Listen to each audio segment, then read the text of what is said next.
When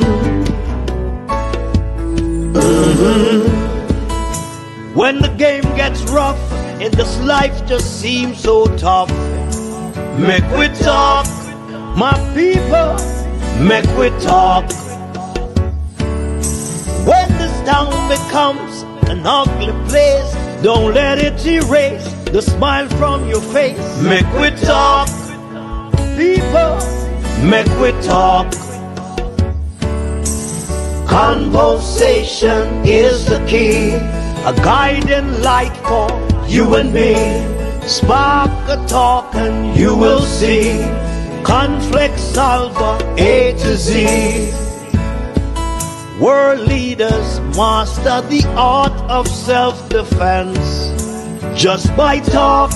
So people, make we talk.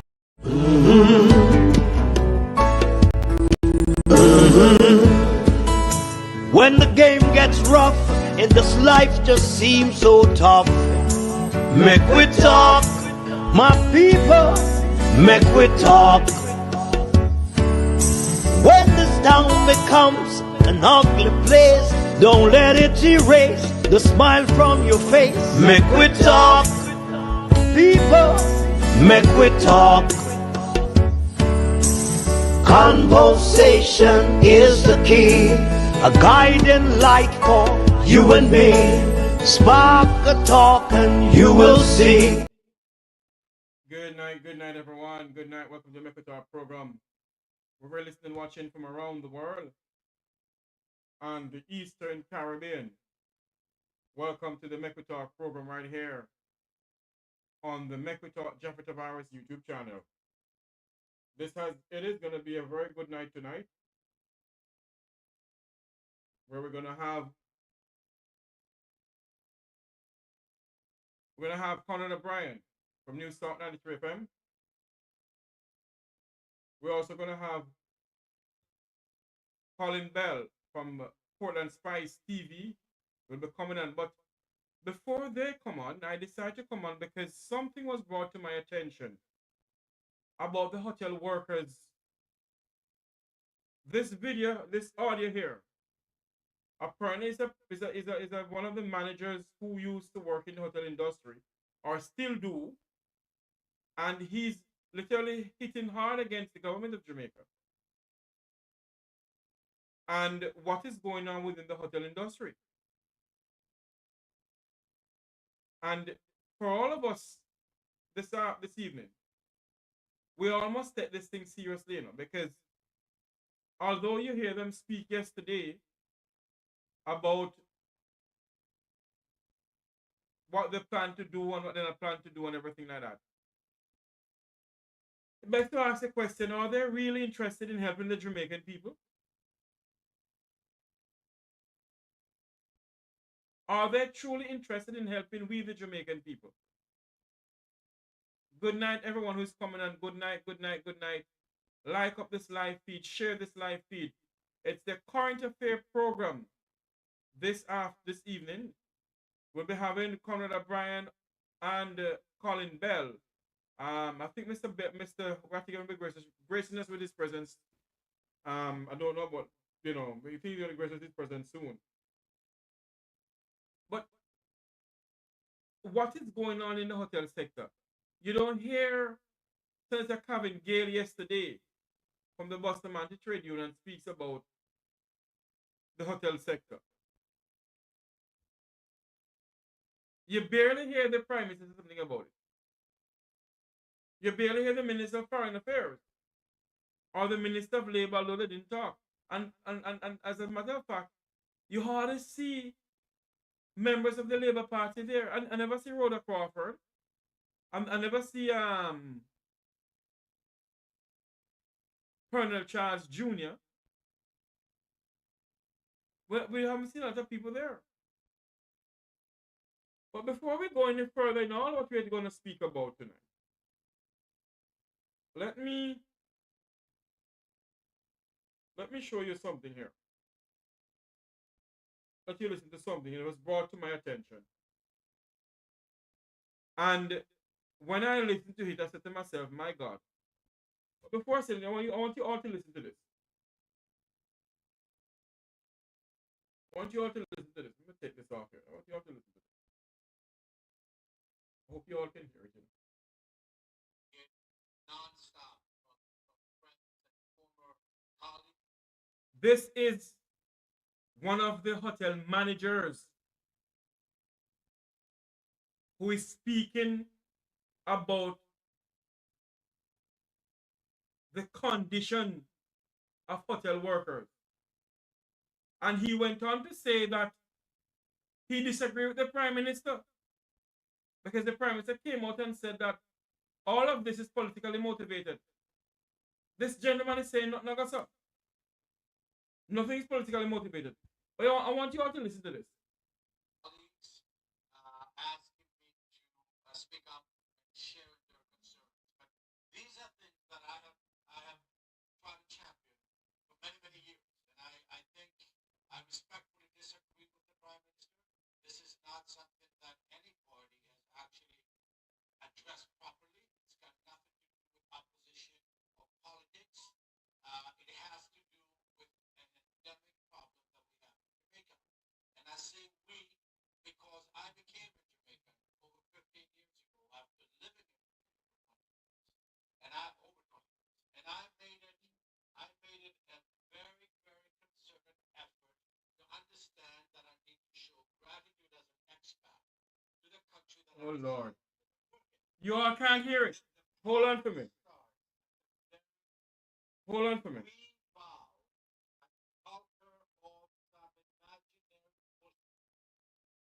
Hold on for me. I don't know why it's low. It's very loud over this end. I don't know why it is low. Hold on there for me. I'm missing something here. And everything here is all turned up. Oh Lord. This thing is so it's important. Don't know why it's not working. Hold on there for me.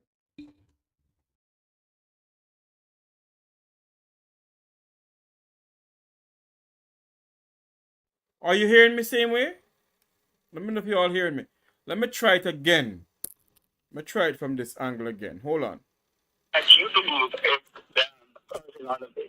Sure. I mean, I want to say a couple of things. My phone has been ringing nonstop from friends and former colleagues asking me to speak up. Oh, Lord. Hold on there. Let me figure out something here because I don't know what on earth is going on. I don't know what is going on.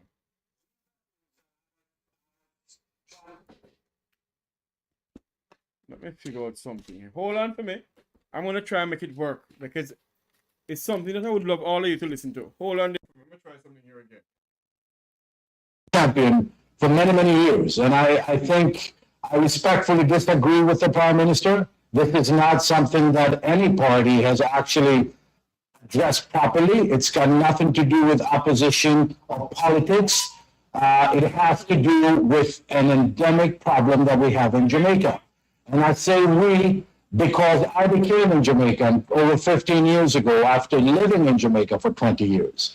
And over 20 years. And I made it a very, very concerted effort to understand that I need to show gratitude as an expat to the country that I've decided to live and work in. And the problem starts at the very root. We bow at the altar of some imaginary push for investment, which comes anyway, to sacrifice the good Jamaican people that are capable, competent, and extremely resilient to take on posts that foreigners occupy today. Hold on there. You hear what the man said? The man said that we accept investors from anywhere in sacrificing, blatantly saying to us that the government of this country is accepting investors who will come into this country and saying it to the Jamaican people and get away with it. and do anything to us and get away with it. That's exactly what the man is saying. Listen to some more of what he's saying, please. Listen to some more of this. This is something that is, when I heard it today, I find it honestly. Listen to this.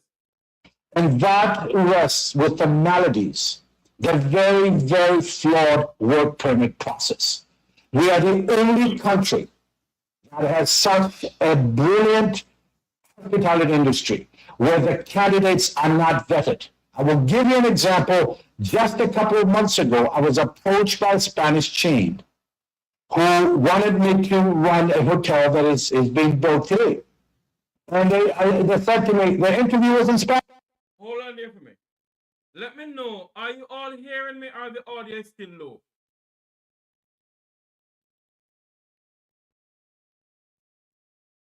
Lord have mercy. I don't know. I may have to do this a different day. Him audio choppy. I don't know what's going on here. I don't know. Well, since I got this new thing here, my audio system on here not working properly. It's okay now. Okay.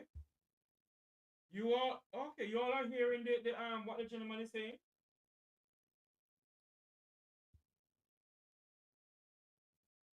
Spanish because I speak fluent Spanish.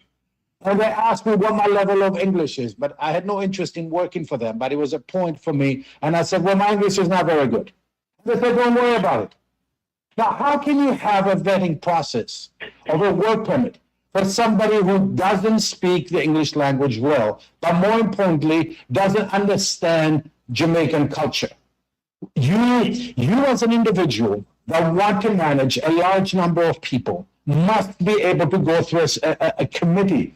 The Ministry of Labor, starting with our previous permanent secretary, has never had a committee of hoteliers vetting these people.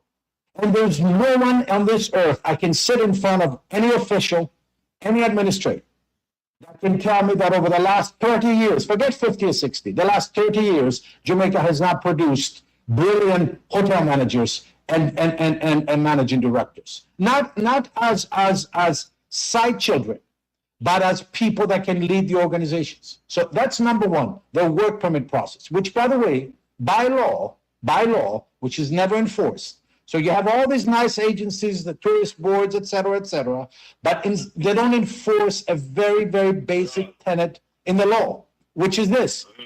The foreigner is to come to Jamaica to teach and to elevate a Jamaican, not to take a Jamaican spot.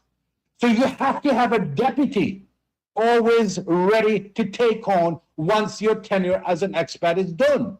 You are not exactly. You transfer that power. You are not there to usurp the position of a Jamaican.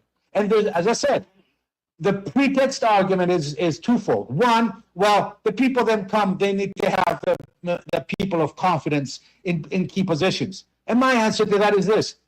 Look here, if you don't trust we, now invest in our country. It's okay. You hear? This man who lived in Jamaica for 20-something years just got his Jamaican citizenship about 8 years ago, 18 years ago.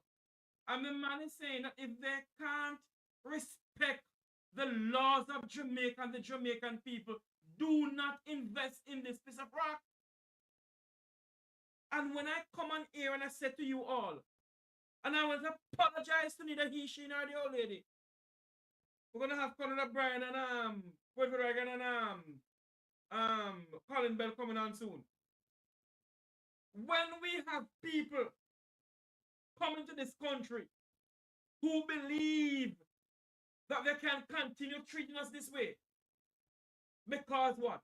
The politicians of this country. My audio is low. What's going on?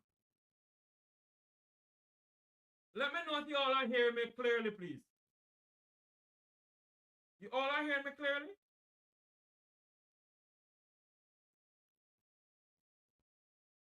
Because if we, thank you very much, if we do not wake up The man is saying that if they're coming to the country to invest, they need to abide by the law of the land.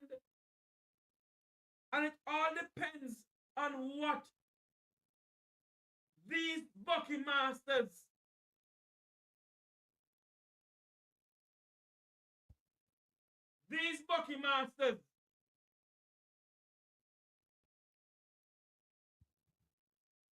you are low. Where it is this?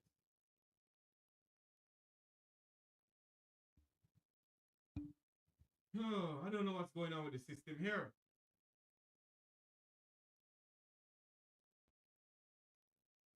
These bucky masters who continue to come into this nation, into this rock to invest. And because they know they can push on something on the table with some people that treat us some bad way. Listen to some more of what this man is saying. Listen to some more of this, please. Okay, it's all right. But you can't tell me you don't trust the Jamaicans, so you bring the Spanish, American, English, Greek, whatever the case may be. So that's the first thing that needs to change. We need to enforce what the law prescribes for work permits, and we need to screen the work permit applicants properly, not for educational credentials, for cultural credentials. Go through a training process. So that's the first one. The second one is and again, I speak for those that may not remember. Melia Hotels, under your leadership, Chairman. That's why I will always refer to you as Chairman. Had one expat, one, because I was able to find capable Jamaicans to fill all the spots. That was, of course, to the chagrin of the Spanish company. But our government and our institutions should serve the Jamaican people first, not bow to the wills and pressures of the foreign investor. So that's number one. Number two is the wages. I have championed and heralded from day one.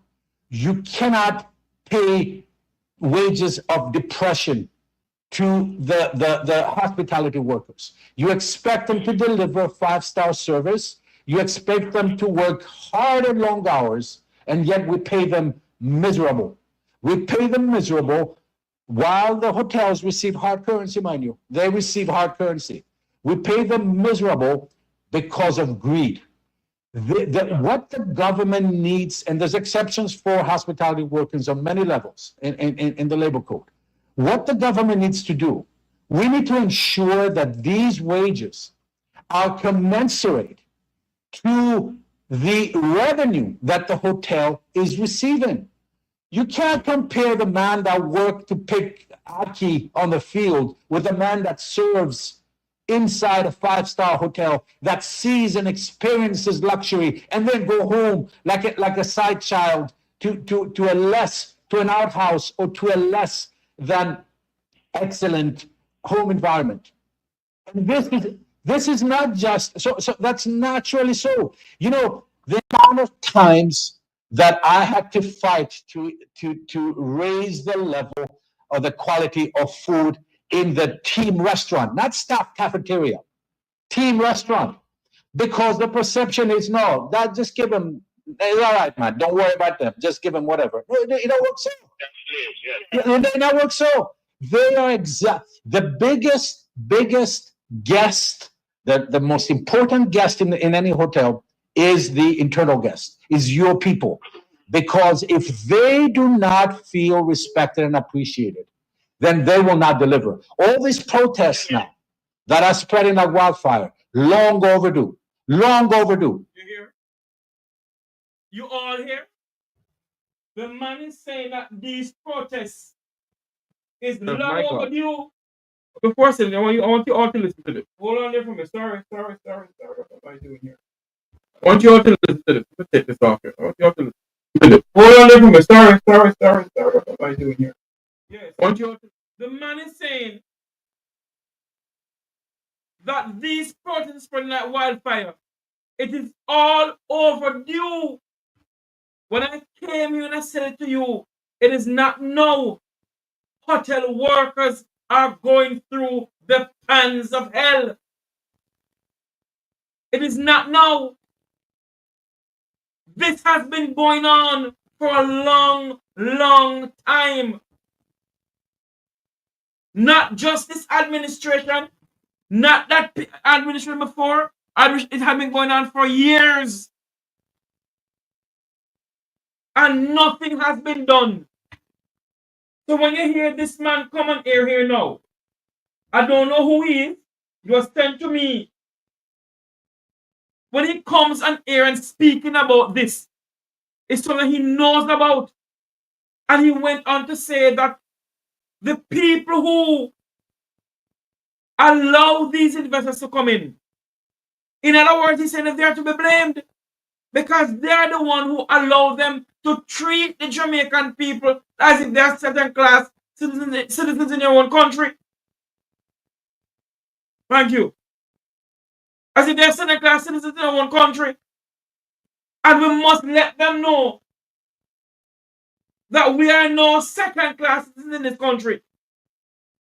We come here by labor pain, not by aeroplane. And let them know that. Edmund Bartlett must let them know that. Same way Gaston Brown.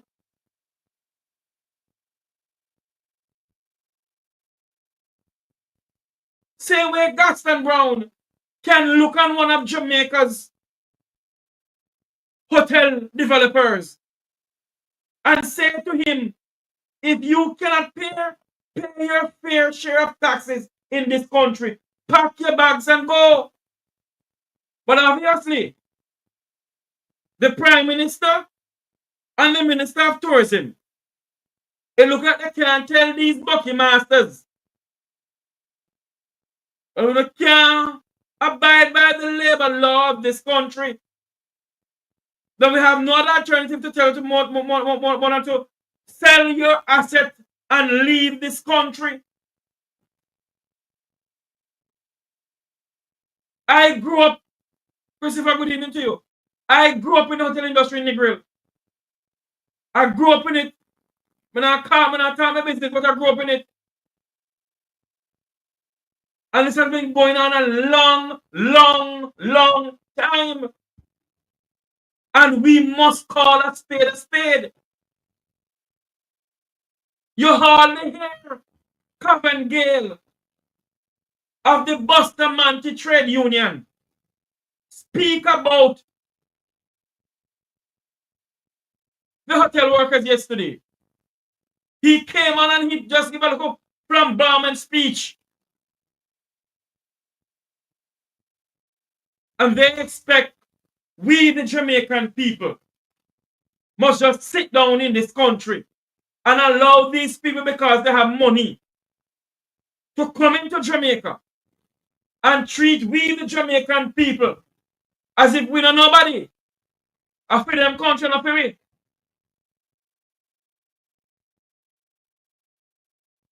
I feel them country and I feel we. Listen to some more of what the gentleman is saying. Look at every Spanish hotel, and some sandals, unfortunately, pressures of the foreign investor. So that's number one. Number two is the wages. I have championed and heralded from day one. You cannot pay wages of depression to the hospitality workers. You expect them to deliver a five-star service. You expect them to work hard and long hours, and yet we pay them miserable. We pay them miserable while the hotels receive hard currency, mind you. They receive hard currency. We pay them miserable because of greed. What the government needs, and there's exceptions for hospitality workers on many levels in the labor code. What the government needs to do, we need to ensure that these wages are commensurate to the revenue that the hotel is receiving. Here. You hear what the man says? The government of Jamaica must make sure that the hotel staff members line up in a sense wherein the hotel is is charging 400 US a night. The hotel workers must get something good because you are charging 400 or 300 US per night. Why are you not paying we, the people supposed to pay us? And the government of the day, they're talking about them raise minimum wage to $15,000 a week. What the hell can $15,000 a week buy? Huh? What can $15,000 buy in Jamaica? And they're jumping up and down. Blum, blum, blum, blum, blum. We are the only finish. Blum, blum, blum, blum, blum. What the hell can $15,000 buy in this country?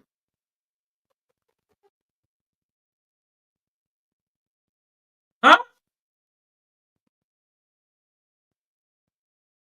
What on earth can $15,000 buy in Jamaica? And they make this thing believe. They keep on repeating to the Jamaican people. And those who don't understand certain things will say, oh, yes, it's bad when virtually give us $15,000 a week. What the man is saying on this audio hearing is literally that if the hotel owners can't pay us the right and proper way, then they must pack their bags and leave this country.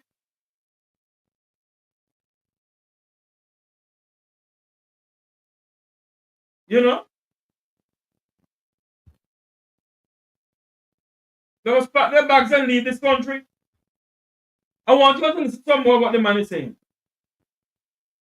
Let's go back to where is it again? Let's go back to it. Where this gentleman was talking. Here it is. Listen to more of this, please. You can't compare the man that worked to pick Aki on the field with the man that serves inside a five-star hotel, that sees and experiences luxury and then go home like a side child to an outhouse or to a less than excellent home environment. And this is not just so that's naturally so. You know, the amount of times that I had to fight to Oh Lord, what's going on here? Sorry. fight to raise the level of the quality of food in the team restaurant, not staff cafeteria, team restaurant, because the perception is no, just give them. They're all right, man. Don't worry about them. Just give them whatever. You know what I'm saying? You hear? Some of these hotels, you know, when the chef cook the big lumba food for the guests them, they give their staff members only canned beef and syrup. Or they give the staff members some little fly by night, pitch by day food. And pay them little or nothing. And that is why I keep on saying this. What is the reason why the Prime Minister of this country, the Minister of Labor, or the Minister of Tourism, why you can't meet with the hotel workers? Why you have to meet with the people who owns the hotel? Only that person can meet with. Why do you have to meet with the people who are the Bucky Masters? But your own Jamaican people who put you as Prime Minister and as Minister of Labor and Minister of Tourism. You can't seek to meet with the people then. But come 2025, when you come out, when you vote for me and make sure you get higher wage in the hotel industry, and we're like I say, yeah. We're like a damn fool say, yeah. But yet, our people are suffering in this country. You hear the man says? The man says he has been fighting The man went on to say that what is going on in the hotel sector now is not caused by no PNP, but Andrew Holness, the Prime Minister of this country, bobbing and weaving around, talking at two sides of his mouth. One minute he says that he stands by the hotel workers. The next minute he said that all of this is politically motivated. What can go so? Now, as I said before, I do not know who this man is, you know. I don't know who he was talking to. The voice that he was talking to sounded like somebody who I know, but I don't know. But listen to some more of this, please. You may know it so. The biggest guest, the most important guest in any hotel is the internal guest, is your people. Because here, the biggest guest in your hotel industry is the internal guest, and internal guest is who? The staff members. Because if you don't have no staff, your hotel can't run. People fail to understand, you know, that if you don't take care of your staff members, they will not take care of you. If you don't take care of people working for you in the right and proper way, they will not take care of you. Pastor Richie, how you doing, my friend? They will not take care of you. And that's what they fail to understand. We sell this country out for 30 pieces of silver. We have sold our fundamental human rights in this country. They're selling all their votes. You hear J.C. Hutchinson said that getting them $5,000 box food. What a disgrace in this country. I'm getting them $5,000 box food.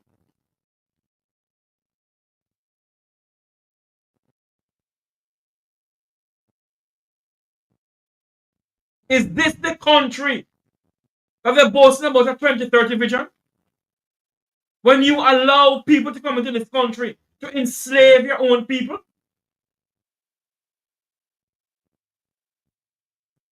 $30 pieces of silver on the selling the people are for in this country. Listen to some more of this, please.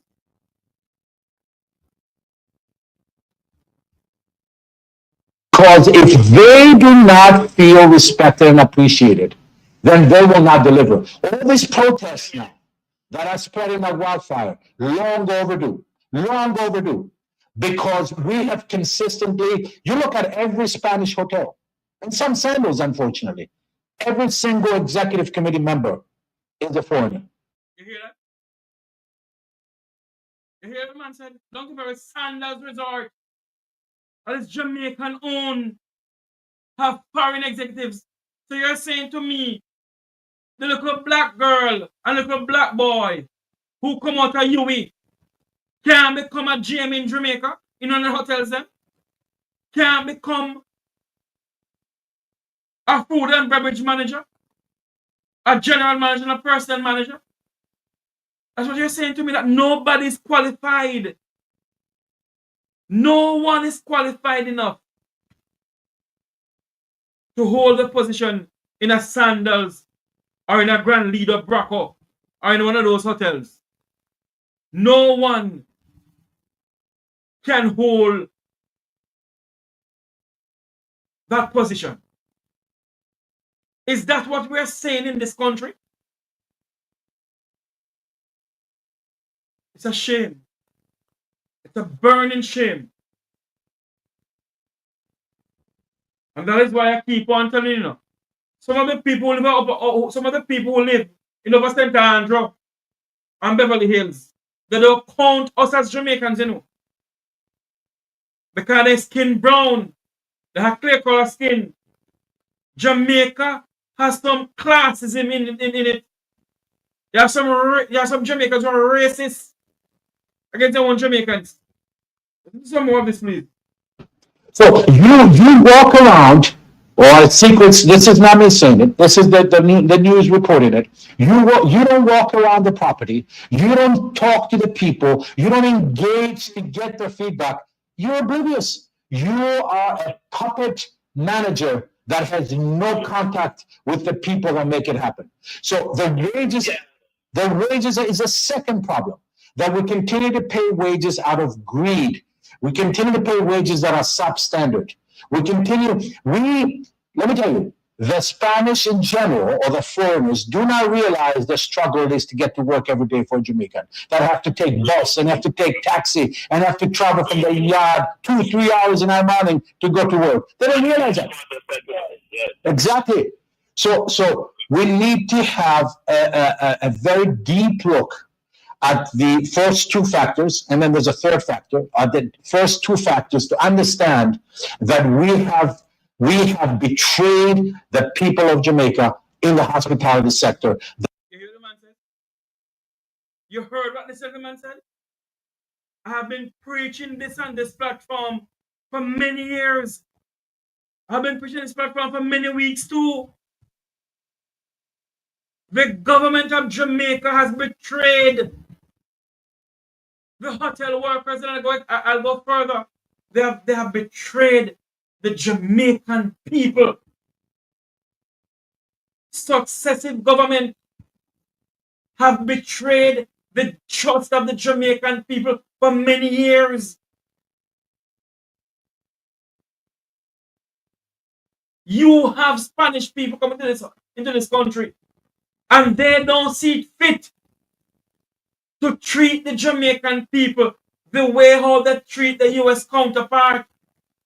Because some of these hotels, as in Jamaica, have hotels in the United States and Canada. And they dare not treat those people in Canada and United States this way. So what this man is saying is absolutely true.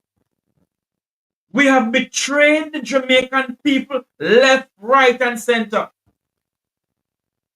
The Prime Minister of this country, Edmund Bartlett, and I'll go further, successive government of this country has betrayed the Jamaican people. They have sold this country out for 30 pieces of silver.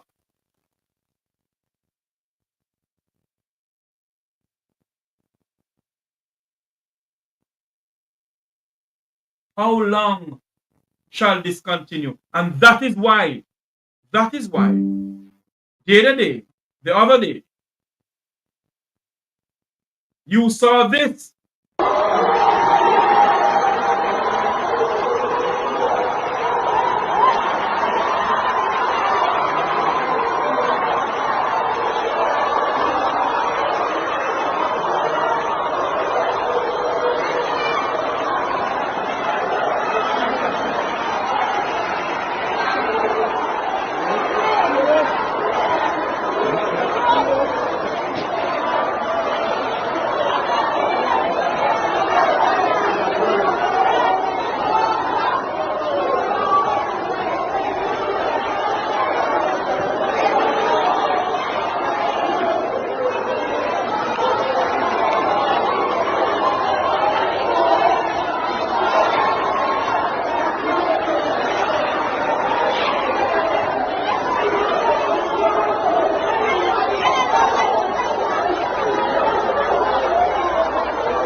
That is why you saw hotel workers have decided that they will not put up with no more of this slave-like mentality.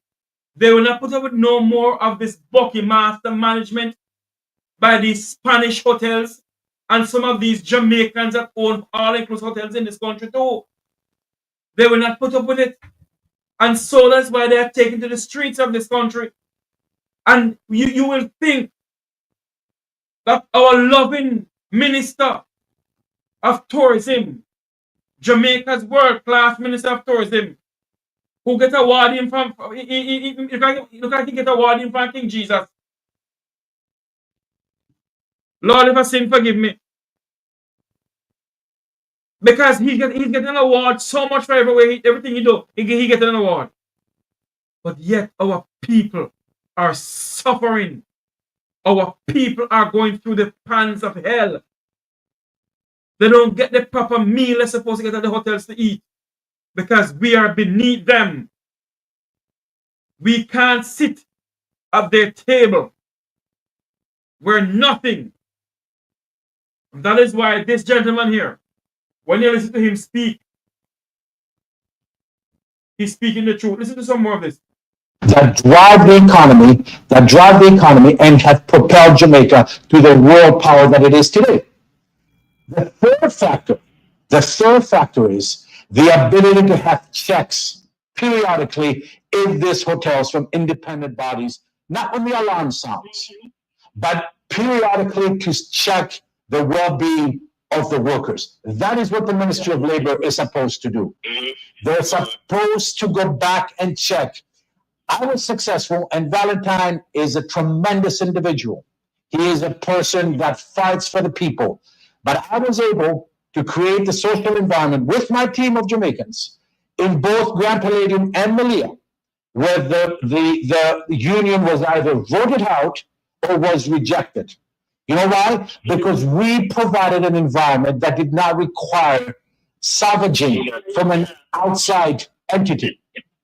But today, you have, and this goes across governments. It's not a PNP or a JLP issue because the same thing, the same process is procrastinated by technocrats that refuse to admit lack of knowledge or refuse to do or are negligent in doing their work in certifying and reviewing work permits. So we need to make sure that the people that work and interact with the workers that provide the primary source of income for the Jamaican economy are there to serve the people. There's a very, very well-known term that I think a lot of us in the industry have forgotten, and it's servant leadership.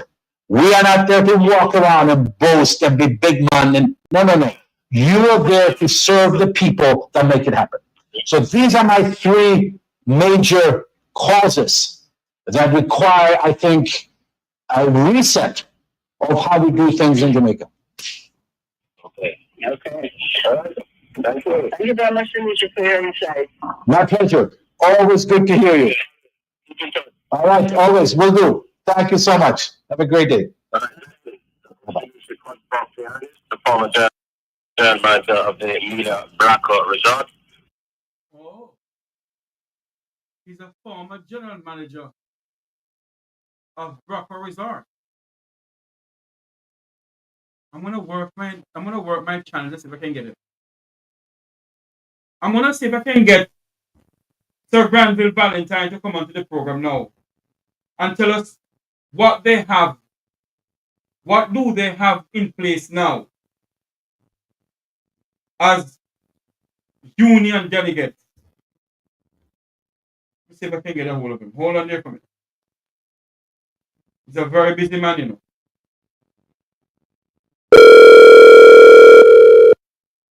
Let's see if I can get a hold of him. Just give us about time. Sir Valentine, how are you doing? Party executive. Some kind of MP executive. You can't talk now, eh? No. Okay, all right, no problem. He's an executive meeting. I think he's trying to sort out some stuff. That is the man who continued fighting Granville Valentine from the NW, a union in Jamaica, who came on this program and speak truth to power and said it's not a JLP or PNP thing, it's a Jamaica thing, and it must be fixed.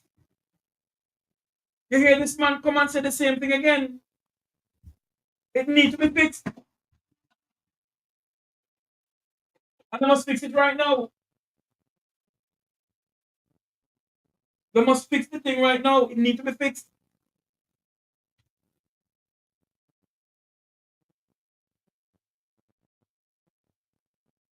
You have hotel workers in your thing working. in your hotel working, and you see fit to pay them $2 an hour, and you have some Jamaicans who would come on this platform and chat nonsense at your ears. Because what? They can get some thief in Jeffrey behave herself.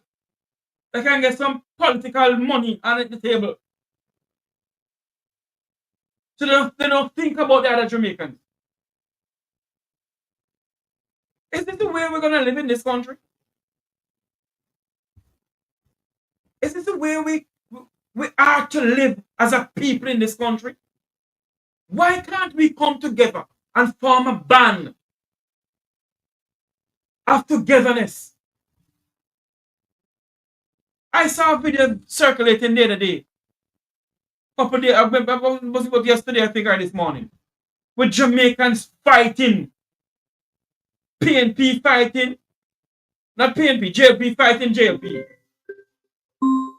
Hello? Good morning, good night. Hey, yes, sir. good night, Jeffrey. I just want to add something and good night to your viewers. Hey, Jeffrey, yes. You see this thing that you're talking about, hotel workers, Jeffrey? Yes. Let me tell you something. It extends even in the backside industry now, Jeffrey. What? Where a lot of the jobs that Jamaicans should have, they give it to foreigners when Jamaicans are qualified to get it. That's the first thing. And next thing I'm going to say to you, Jeffrey, I called you the other day and I said to you, when I used to work for Coffee Industry Board, the man who we are negotiating against is the same man who is representing the government. That's why the people cannot get any justice, Jeffrey, because look at it, the man who is the president of the Bustamante Industrial Trade Union, this man is a labor right representing the Jamaican government. And then yes, he's a senator, but what I'm saying, Jeffrey, he goes to the people on the hotel, and then the people talk to him, and then he bring back the clothes to the hotel, to the management, and to the government, and then he's gonna give you what him and the hotel feel they should give you. There is no buffer. That is conflict of interest, Jeffrey. So I know you can't say, Jeffrey, but I will say, all hotel workers should not take less than 300%. It will only add up to $6. $6 an hour, and you guys are still at the bottom of the food chain in the Caribbean, while our politicians are the highest paid in the Caribbean. So on the side, go ahead, Jeffrey. And who have presidential suite, a big hotel in Ocho-Rios, Jeffrey, and who have penthouse suite. Jeffrey, behave yourself tonight. Go ahead. Hey, Jeffrey, listen to me, Jeffrey.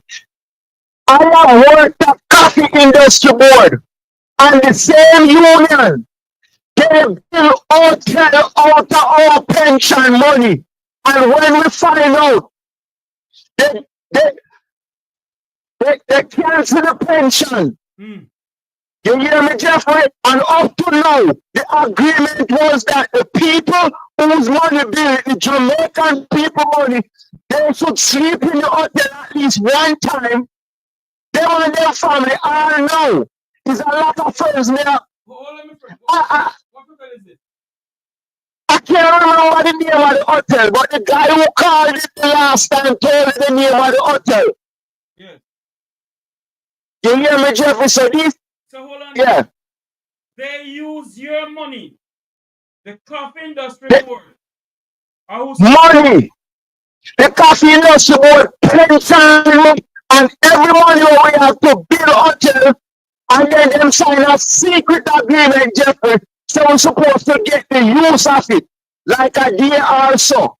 But when the money never share up right between the top executive, that's all we find out about it, Jeffrey. So hold on. Do you hear me? Hold on, my friend. Hold on. You're saying to me that you all work for the Jamaica Coffee Industry Board. Marcus Garvey Drive, 510 Marcus Garvey Drive. Yes. I just last year, them send the letter and tell we say, if we not tell them to take the pension money, we can't get it back. Hold on, you know, because I'm trying to find out something here. I'm trying to understand this thing here. You all supposed to get the pension, but the executive, Yes, the executive decided to build some hotel with no pension money, yes, them decide to use the money. unknown to all of you, Unknown. and nothing comes out of it. Who dead? Nothing, Who live? nothing comes out of it, Jeffrey. We work over 15 years to get back our pension money. And the ruling that the judge made, Jeffrey, was basically saying, is either we leave, is either we invest the money, but the way we invest the money is through them, but we cannot get back our money, Jeffrey. No, man. So you have people who retire and who should have gotten back their pension money, Jeffrey. The lump sum, they haven't gotten it back. I am one of them, Jeffrey. And you have a lot more people who work at 510 Marcus Garvey Drive. They even sell the company with us in it, Jeffrey. Sell the company, change the name. And when people say, no, you can't sell the company, but you can't sell the workers, then all hell broke loose, Jeffrey. Then hold on now. If they can't sell the workers at coffee industry board, I keep on telling you now. We must ask both former and present government if they sell we, how much they sell we for to the Spaniards and to the Chinese. But the irony, Jeffrey, what I'm trying to tell you is that it's the same man who was the president of the BITU. His name is Roddy Spencer. Yes. And he's the one who's negotiating for the government, representing the government. You hear me? So it's the same song playing right now. My God Almighty. If you do a survey right now, Jeffrey, a lot of people who work like Alco and Alcan and Alpart, a lot of them are temporary workers. A lot of them. You have a lot of Spanish people taking up the positions. So people just keep going on contract. The amount of use now, nowadays, every 6 months or every year, they have to do a medical. Cost out too much thousand, and then they must get work. And then get a little contract work, or 1 day work, or 1 week work, or 1 month work. And I say them keep doing. Hold on here. I need to clarify something here. If the coffee industry board take out money for your pension, isn't it supposed to go to the NIS? Jeffrey, that's what the money's supposed to go to. But listen me now, Jeffrey. You see, just like when the pandemic hit, Jeffrey, and people went to NIS in all sectors to collect their money, and these places tell them so the money don't come over, Jeffrey. Because the bigger heads who supposed to request these money, Jeffrey, turn a blind eye. So that is to show you, that's to show us that the Ministry of Labour don't work in this, what no sense then? Because no, the Minister of Labour is in cahoots with these people, Jeffrey. If the Minister of Labour could sit by and there's position that you have kids coming from universities can fill, and they will literally bring people come to Jamaica to fill these positions, that tells you a lot about the Minister of Labour. And let me say something to you now. I said on this program before, and I'll say it again. When you apply for a work permit in the Cayman Islands and you send in the work permit to assistant manager, immigration send it back to you and say, listen to me, look for some Caymanians in the community. Send it. You must send out the application again in the Cayman Compass or the Cayman newspaper. Say that you're looking for a person to police position. But it's the same thing happening here in America. Hold on. They will not grant you a work permit. So some hanky-panky going on down at the Ministry of Labor and the Immigrations in this country. When I keep on telling this country sell out the third business, you don't believe me? How on earth can they have people coming to this country to get this job? And Jamaicans are qualified for it. Are overqualified to Jeffrey more than some of them doing the job. Yes. Dear God in heaven. Yeah, that's my 2 cents, Jeffrey. Thank you, my friend. All right. All right. Good evening. Welcome back to our program. You're live. Hey Jeffrey, how you doing? Chris, Yeah, good man, evening. good evening, man. I'm doing good, Jeffrey. Jeffrey, this topic is very close to me, because my mom worked in the hotel industry in Ocho for years. I worked in it in the hotel industry, and I can tell you, Jeffrey, there's a plantation mentality that goes back to the 50s in the hotel industries in Jamaica. They've always had a disdain. They look, it's almost like a plantation, and the black people is just servants. That has always been the mindset. When I started to work in the hotel industry, you remember Intercontinental in Otres? Yes, I don't know if you're old enough, and Hyatt. So I used to work, and Jeffrey, the same mentality was there. You could not make any headway as a black person in management. And this is 40 years ago, Jeffrey, may I tell you about. 40 years ago, where if you see a black manager, it was a shocking thing. And yet still we have provided all kind of intellectual people all over the world. And you tell me, sir, for run a local hotel, you can't find people in Jamaica to do it with all the graduates we have from UE, UTech, all of these people. But it's not that, Jeffrey. It's how them think about the whole thing. You understand? Everything is interconnected. Everything is interconnected. How do you value your people? That is the first question. Well, we know the overclass, the oligarchs that run the hotels, the clique, they don't have no value for black people. I can tell you that. And I've been around some of them and hear them talk. Them have this dean for the poor people, them. But at them need for working at them hotel. So we have been caught up in a cycle. You hear them say, it's a race to the bottom. yes. Well, Jamaica is at the bottom. We were sold out by the minister of tourism and all of these guys that told these guys, yeah, man, you can't come Jamaica. Them no work for nothing. You can't get low wage and your margins will be 50% profit and this and that. The Jamaican workers were sold out because we were always sold out. Just like how, just another thing is like with the vendors, the craft vendors, sitting Ocho and Montego Bay and looking at the harbor and see 4 and 5 ship and them out just a drain water for even two of them passengers then come. Because Jeffrey, it don't happen nowhere else in the Caribbean. Only in Jamaica. You are no, it's only in Jamaica. It don't happen nowhere else in the Caribbean where the local population is so exploited and treated with such disdain. You understand? And then you have this man around and he might get 10 awards about hotel. Okay, what you have is slave plantations.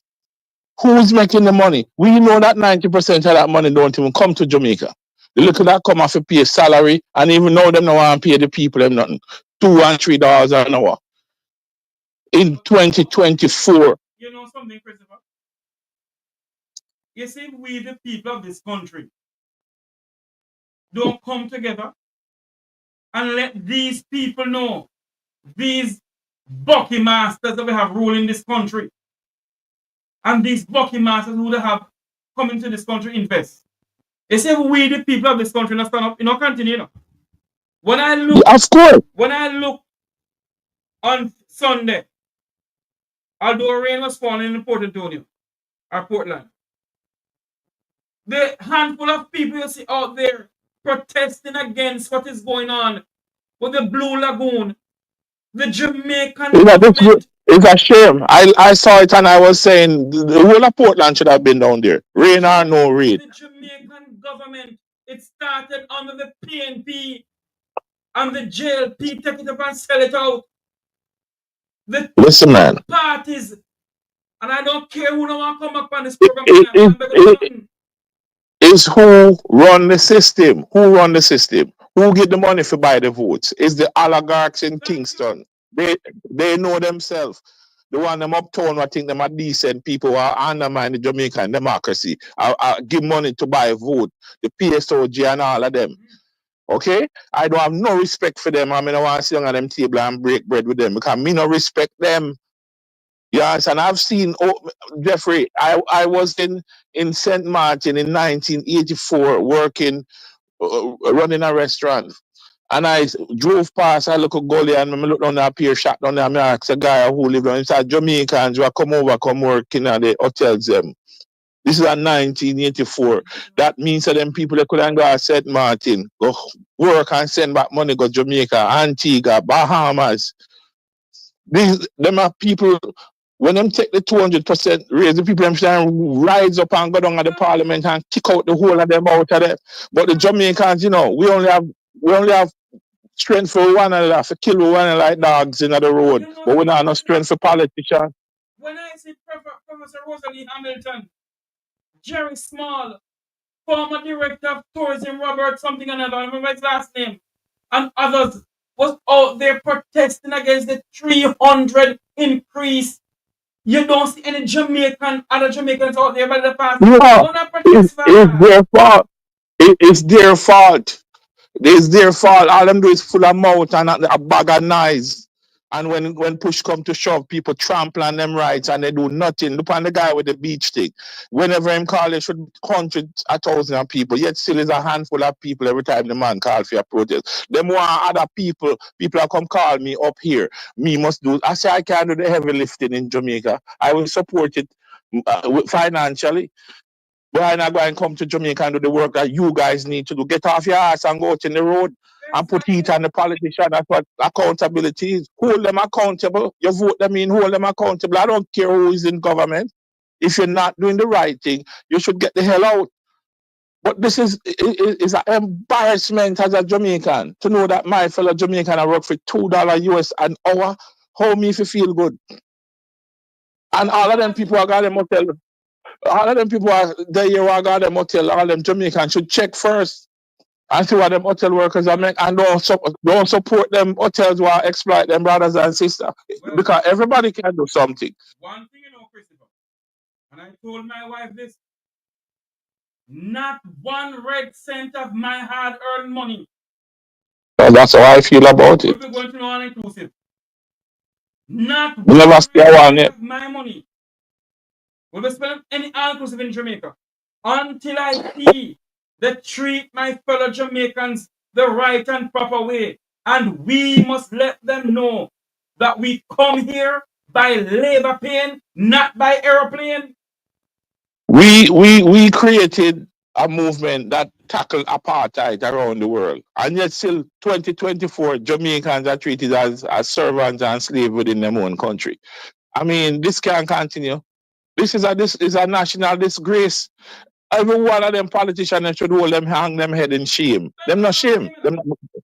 Me know say them not shame because them only come for exploit and suck the blood of the Jamaican people. That's them thing, you know. And then bringing them family members now to continue the hustle. You understand? Another generation of thief and cooker come now to come at the trough and make themselves fat off of the blood and sweat tears of the Jamaican people. The Jamaican people for rise up on them. And that is why them for rise up on them. That's why I know. Yeah, I said on this platform, I'm going to say it again tonight. The hotel workers lock it down from Negril Point to Morgan Point. Listen, I'm going to give a little antidote, Jeffrey. My mother worked in hotels for years in the hotel industry and in the industry in general. And she told me that the craft vendors in hotels, and me I talk about 1970s, late 70s, 80s, they went and said them in a lot because back then they wouldn't even get the tourists. It started to dry up.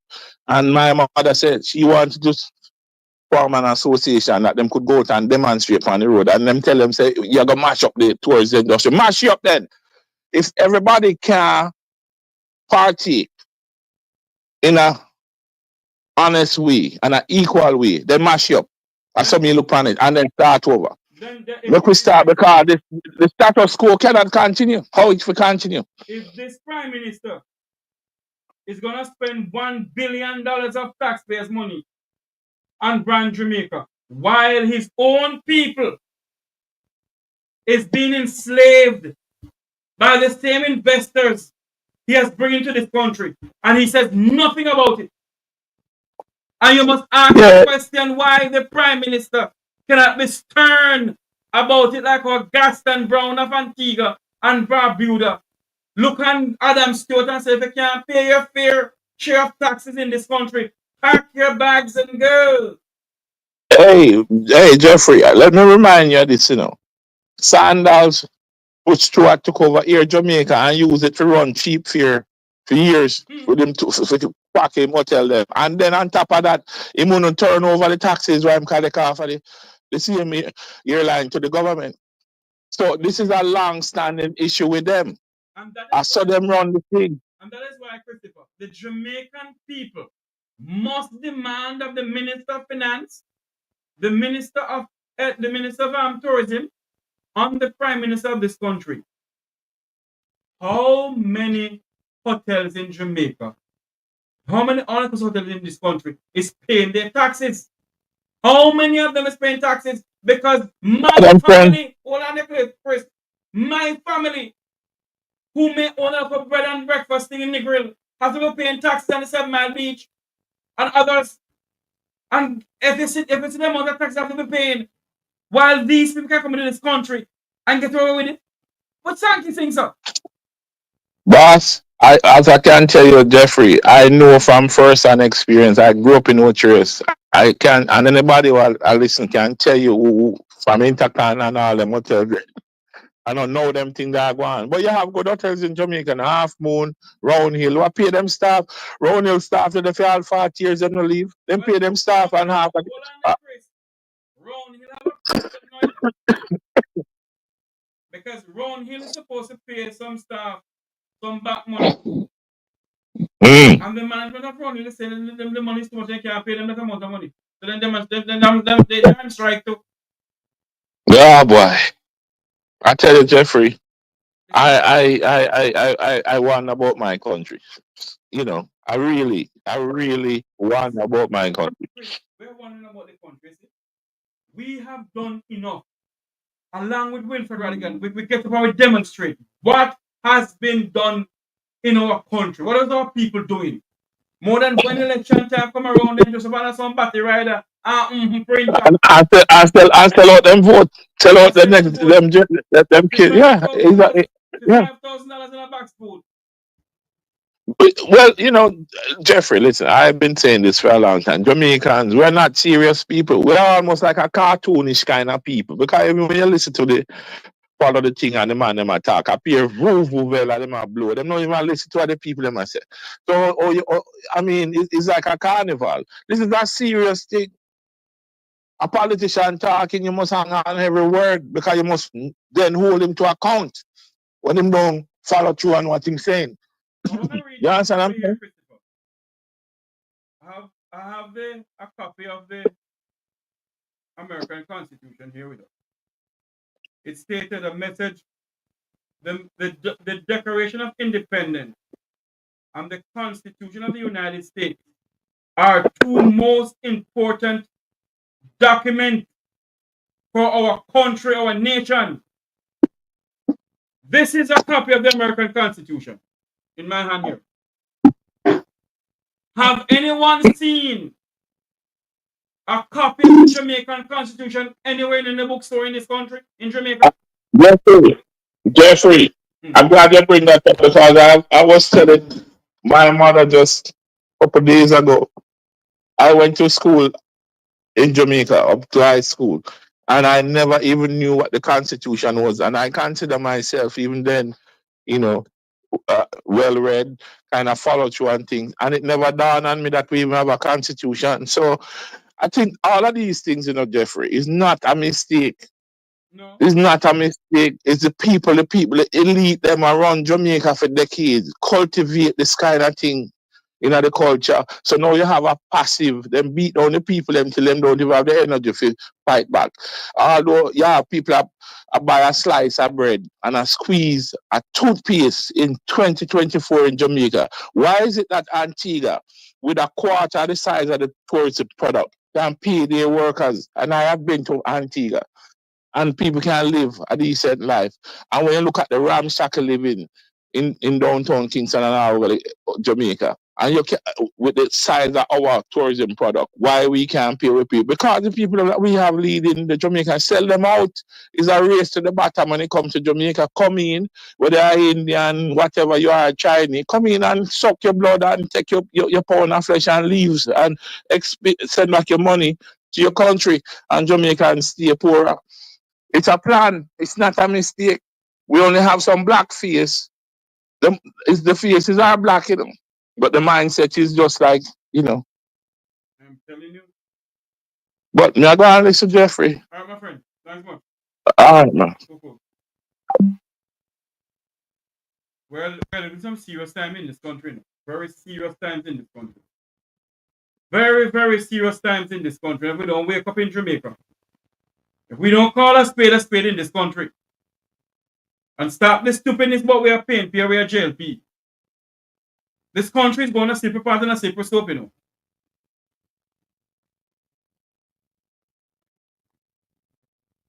This country is going a path of no return. Marcus Garvey said, black people not going to know their self until the back is against the wall.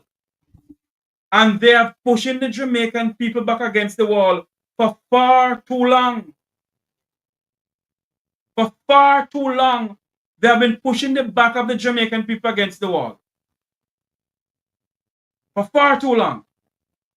And if we in this country do not demand accountability, then may God help us.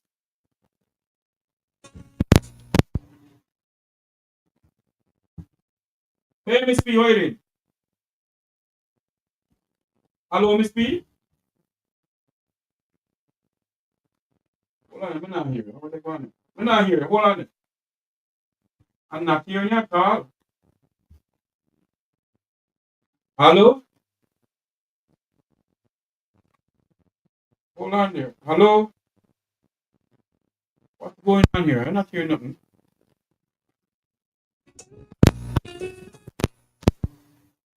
Hello? Go ahead, MC. No, sir, I'm not hearing nothing. You not come through the system at all. I don't know what's going on here. Call back, yes. We're waiting. We're supposed to have two guests coming onto the program tonight. I'm not seeing them. I don't know what's going on. Hello? Hello? Hello? Not hearing Miss P at all. I want to say good evening to my good friend from the Cayman Islands, my brother, Dr. Sidney Ebanks. Good evening to you, sir. I was just speaking about Cayman a while ago by telling the people of our country, Jamaica, that no man can come to Cayman on with a work permit, sir. Only in Jamaica they can't come in and work permit happen. Hello, good evening. Oh man, something wrong here.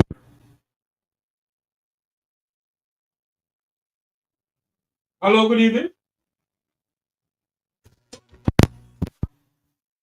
I am not here. I don't know what's going on with the phone.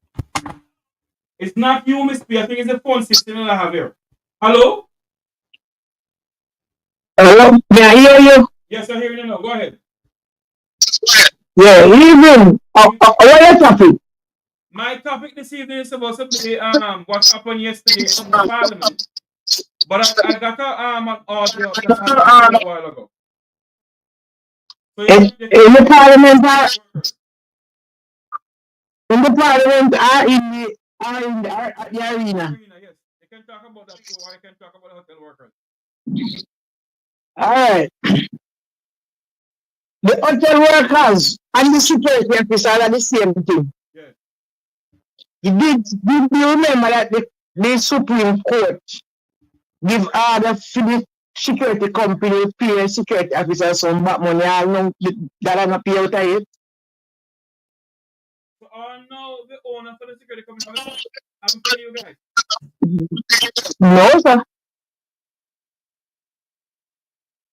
Then change up and then shift up and then change up and then give security them are 3 duty per week. Anyway, 40 hours done because them now want to do no overtime because they not paying overtime. And all of them back money they from some the 30 years, 25 years, 15 years, 10 years, nobody get no money.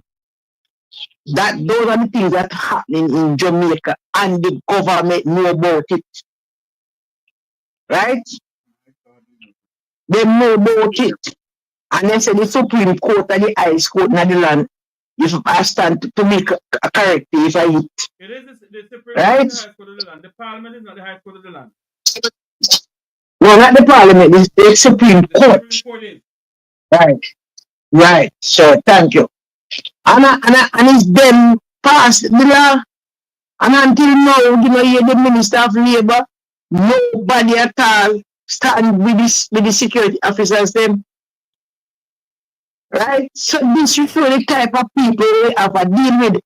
To be honest, we never said before then things wasn't, they never so good. But it's much better. Even under Portia Simpson led administration and PJ Patterson. As a security officer, every year, we get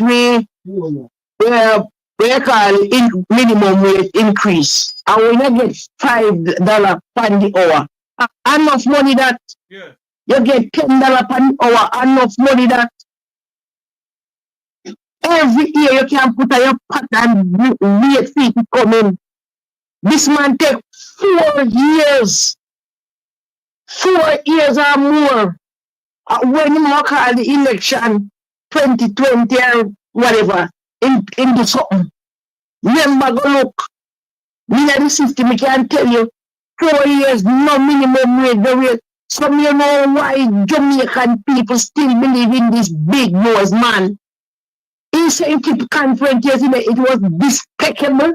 In nobody, in no case, in not about it. And the worst part about it, Jeffrey, is Gillette Cuthbert attacking Mark Jefferson. Go on, Miss P doesn't about you yet. I soon deal with you tonight. I don't about you yet. And she want blaze up and she wrench you out that she want beard and mouth to happy J's and bleach mix up together.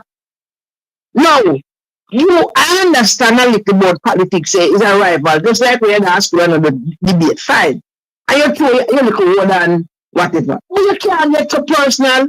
And then continue to get personal in the man life, but you never tell life and the man say bring your wife at 9 years old or 10 years old. And the man wife 4 years old on him or 2 years old on him.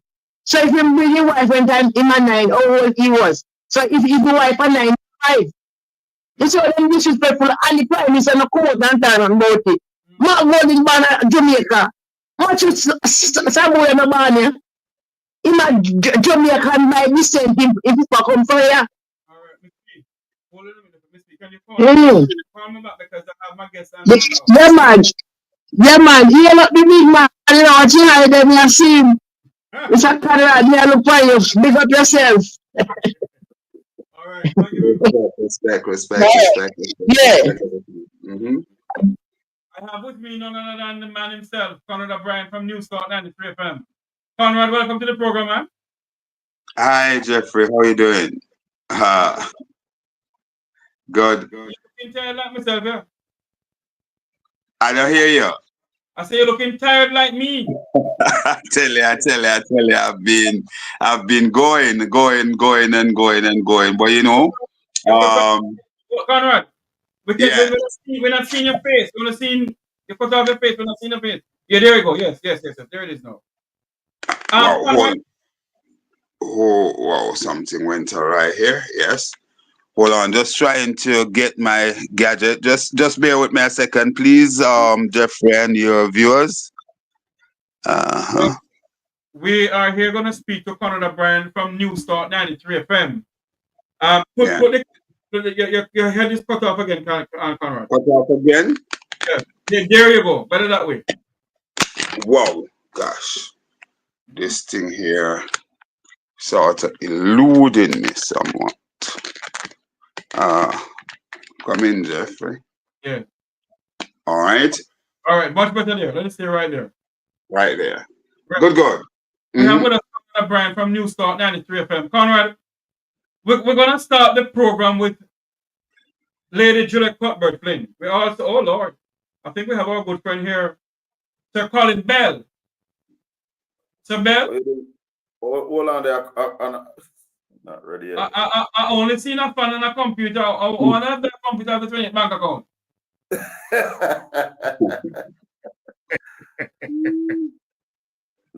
We have with us Conrad O'Brien and Colin Bell. Colin Bell is from Spice TV in Portland.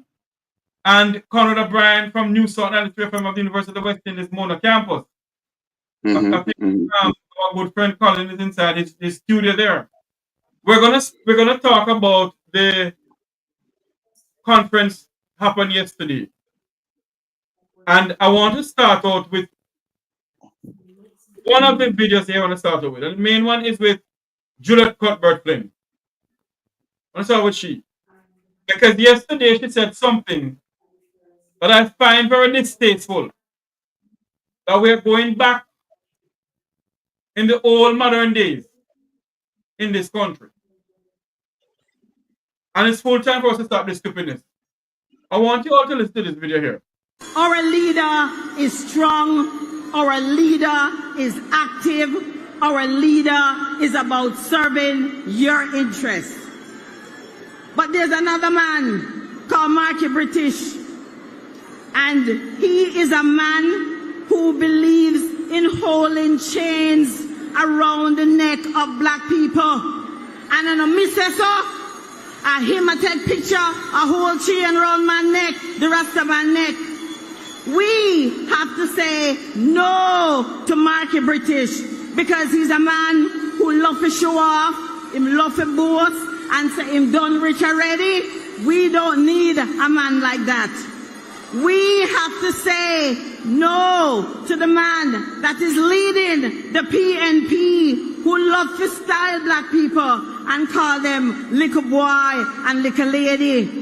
We have to say no to the man who tell us out of his own mouth that him want to run Jamaica with himself and him Tapanaris friend them. We have to say no to the PNP Tapanaris man and him friend Peter Bunting, who's really the leader. Because they are the same ones who had a company years ago that benefited from the wicked PNP policies, and they made millions off the backs of the Jamaican people. Some of them suffered brutally. They even committed suicide, and we have to say no to them. We have to say no to the PNP Tapanaris men whose company was investigated for anti-corruption. We have to say no to them because we know that we have the better leader. I think there's something wrong with this woman's head. Conrad O'Brien, your take on this?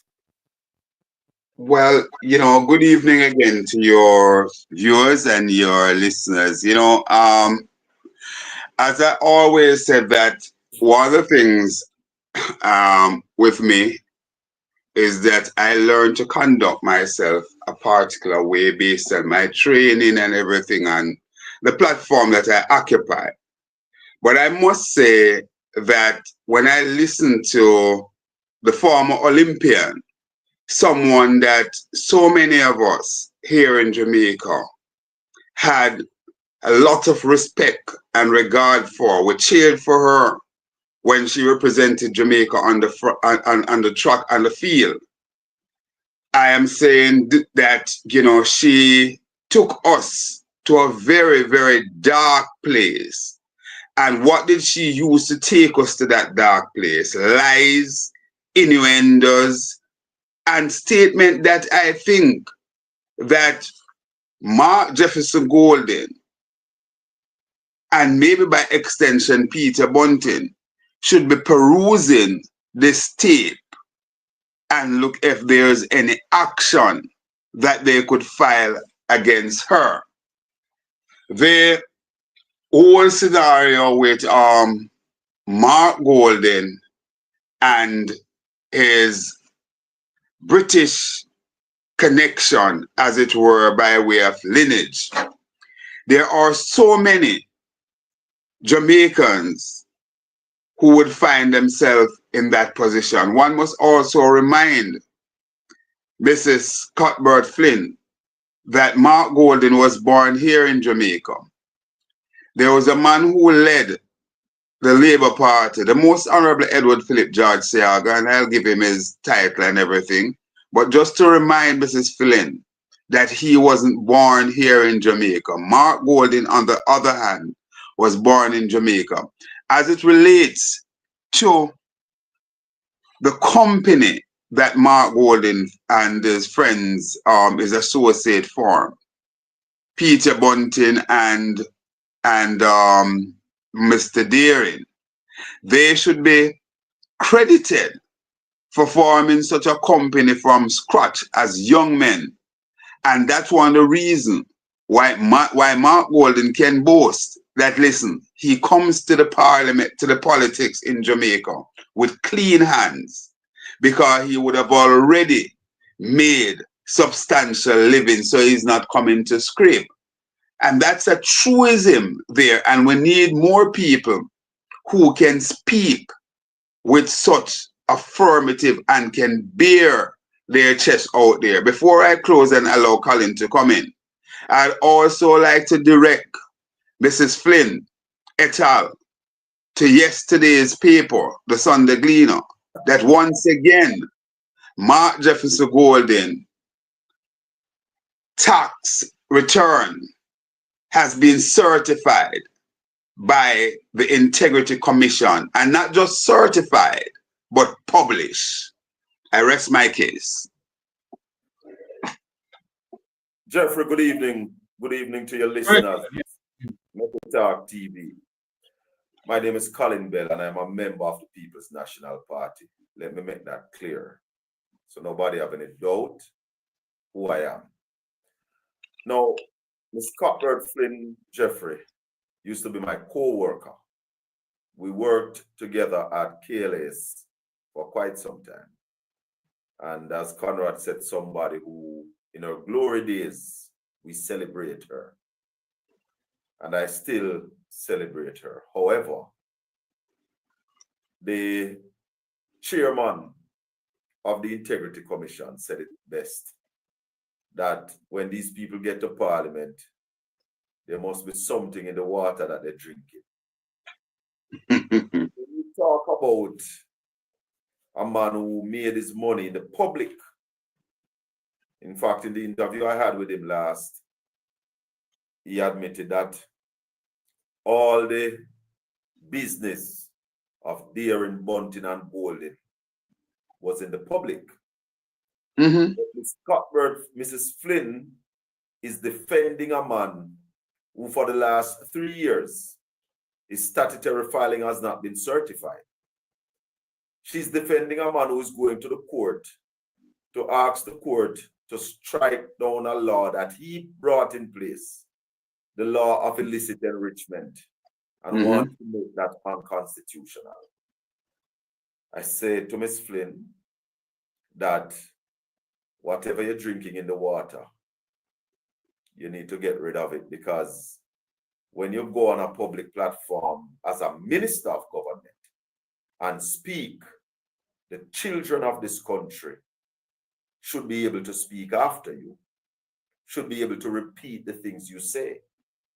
And I'll just move it one bit further, Jeffrey, and to say to the man that they call Mr. Portland, that we are expecting an explanation of what this cutneck on this platform of the conference of the Jamaica Labour Party, what it means and what is the gesture and who is it going to.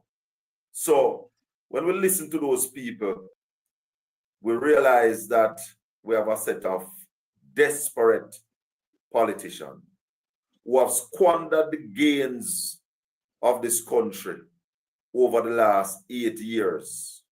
In 2016, they got a solid platform on which to perform. In fact, when they got the platform, they promised the people of Jamaica that this platform is so solid that we are going to grow the country by 5% within the next 4 years. Astute businessmen, one of Jamaica's few billionaires, said he was going to put his reputation on that promised growth. None of that has materialized. In fact, it is predicted that the Jamaican economy will collapse by 2.8%. And technically, the country is heading into a recession. And we see the government coming out openly, and offering funds going into an election year. Free money when they say they don't give handout. Good. Jeffrey? You want to comment on that? Yes. Colin brought another layer into the discussion. And I was early out in the piece to point that out because I certainly did not appreciate or like the gesture of that cutthroat signal that was sent by Darrell Vaz on the platform. And I'll say this, that I go no further than to say that within a violent society, one that even though the police are trying to say or are saying to the Jamaican people that the crime, murder, we're seeing a reduction in murder by 17 percentage points or so. This week, the week heading into the Jamaica Labour Party conference, we record one of the highest week of murder in the history of Jamaica. Over 40 of your brothers, my brothers and sisters were murdered last week alone. It's one of the highest week of murder on record in Jamaica. And to see a minister of government on the political platform, he wasn't indicating for music to stop or anything, but basically using that gesture of, certainly severing somebody's head. The gesture, and I'm talking about the gesture because if you have one knife that stick goat, then it should stick sheep as well. We saw a couple of months ago, no less a person than Mr. Dennis Meadows in February, or leading up to the local government election in February, and the political platform,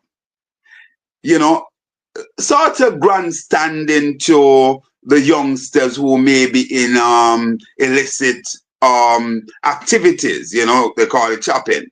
And he made a statement. He did not show anybody to say, well then, boy, fire a gun or cut a throat. And he was summarily removed as candidate for the People's National Party because civil society, the media, academia, the watchdog groups, etc., came out in a range and said they would have none of it. And Mark Golden had no choice than to move with alacrity and take Dennis Meadows off his slate of candidates. So this is a big thing. Symbol matters.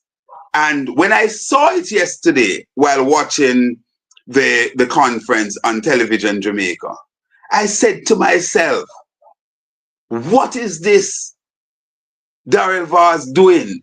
And I'm talking about the symbol. I am not here accusing Darrell Vaz of cutting anybody's throat or anything like that. Far from it.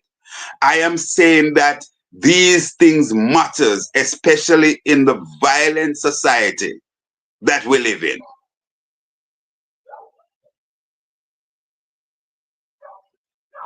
I want Over to you, thank you. I want to play something here for you. Hold on there for me, Colin. That's all right. That's all right. I want to play something here for you guys. Let me find it here. This one here. Let's see into this here, because the same Mr. Portland said that he trembled because he doesn't want to see a PNP party back in power. Mm-hmm. And I want to play this for you guys. I want you to listen to this. What I can say to you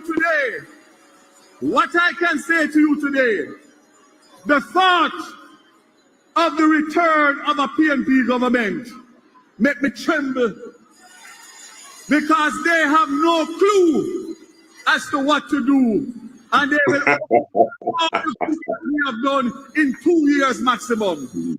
Performance over propaganda every time. Burn out bad mind. Less than 1 year to a general election, and the opposition in the 8 years has not defined one policy. They have not said that we are doing something wrong and they have a better alternative. Because we have the right policies, all they do is propaganda and misinformation. Performance over propaganda. Burn out that mind every time. You know, listen to that man there, you know. Jeffrey. Yes. Can I tell you about bad mind? Darrell Vaz is the biggest bad mind person I know. And let me tell you why I say that. In the conference that they had in Port Antonio, Darrell Vaz was on the stage and he said, I have a big announcement to make. You know what was that big announcement? The lease on Boston Beach has expired. You know who operates Boston Beach, Jeffrey? Colin Bell. Colin Bell. This man. You operate Boston Beach? I am the person who operates Boston Beach. And you know my stance when I come out and I speak, I don't put my mouth around and talk. So it is bad mind, Darrell Vaz, bad mind. Why the lease on Boston Beach? The man go further. In fact, he went further. He said every night his wife asked him, what go on with Boston Beach? And before he can get anything from his wife, he must give her a good argument. He said that, yeah. That is what What vulgarity?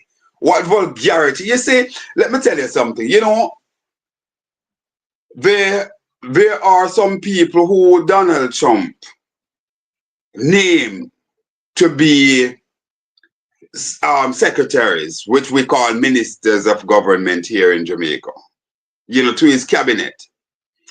And thank God, the United States, as much as we want to say, there still has a vetting process. And as a result of that, at least two of the person that Mr. Trump put forward, they have to back off because they could not, when the light Sean and them, they could not pass the test, so to speak.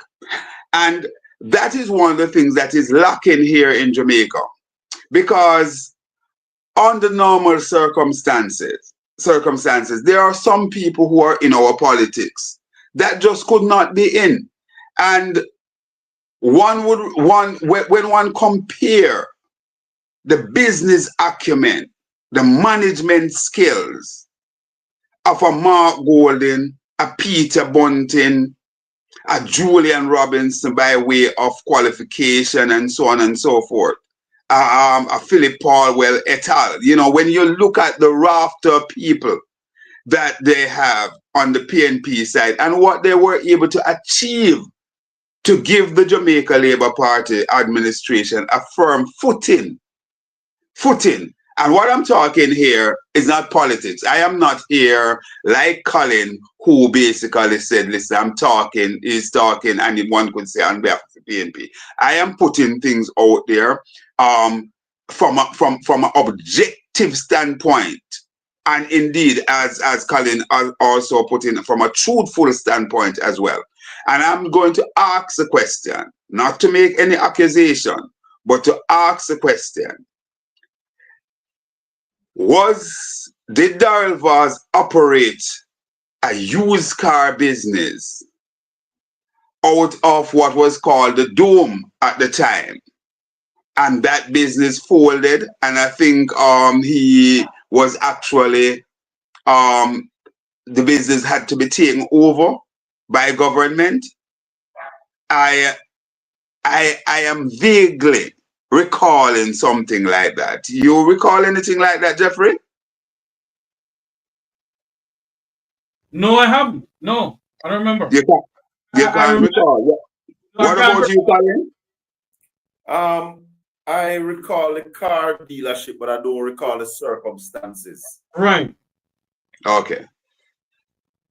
Well, I'm just asking the question. So there may very well be persons on the platform here that can shed a bit of light on it, because you know sometimes we need to be, you know, reminded.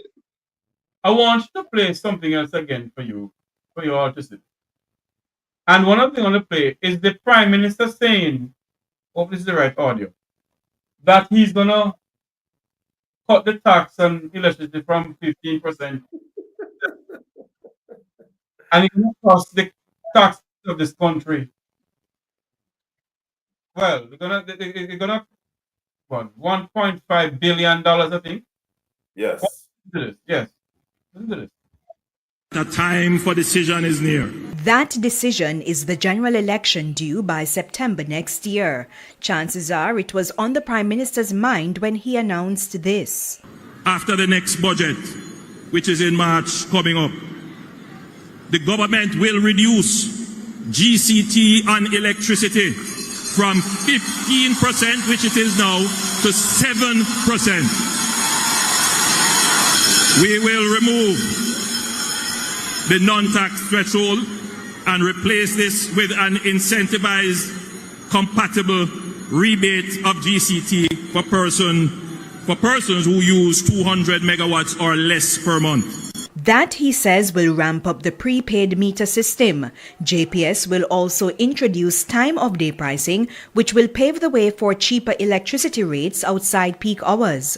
Turning to the NWC. For persons who have been disconnected from the NWC water supply for debts 2 years or more outstanding, who are pensioners or who are assessed as being in need based on the path beneficiary identification standards, the NWC will write off totally the debt that is owed. The NWC reconnection fee will also be waived. Mr. Holness says the amnesty will begin on January 2 and will last for 3 months. If you were disconnected for longer than 6 months,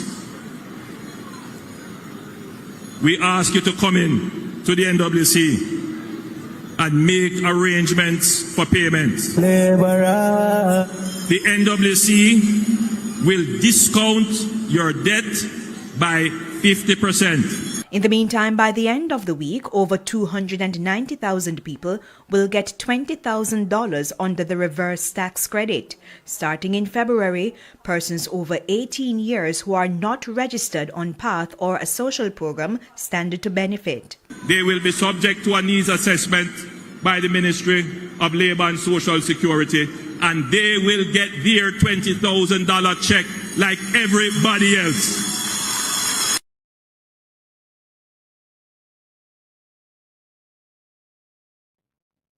Like everybody else. I want you to come on in now, Colin and Conrad.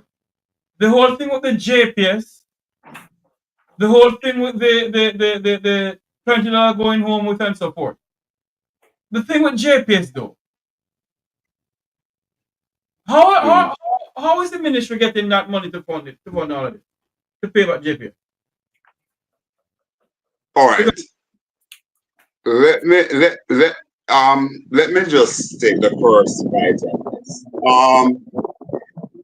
Let's put things in perspective here. Whatever a government does in order to hold on to me, Conrad. You have this fan in your thing because the fan is blowing in the mic. Oh. No, it's not mine. I do have a fan on. Okay. I'm saying that whatever government does to ease any kind of pain from the people, especially a suffering people, then certainly it's something that you have to hail. So there are a few things that the Prime Minister talked about that I think they are good. For example, the card that he proposes that will be given to students or the schools or wherever, so you could get a rebate from that, so that the children that are not in the corporate area, the Kingston metropolitan area, who benefit from the JUTC bus, they will now get that kind of a reprieve. I want to hear that. That's a good move. That's a solid move. And that is something that even Colin himself here, Colin had made those kind of proposal. Michael Phillips had made those kind of proposal, because they have been saying that, listen, it is really unfair that all Jamaicans are contributing to the JUTC, but it's only people within the corporate area who are benefiting from it. So I want to hear that. Now to the GCT and electricity. First thing to begin with, one must remember that Portia Simpson Miller had basically put something in place that once you use a little under 300 kilowatt hour, you would not pay any GCT on it.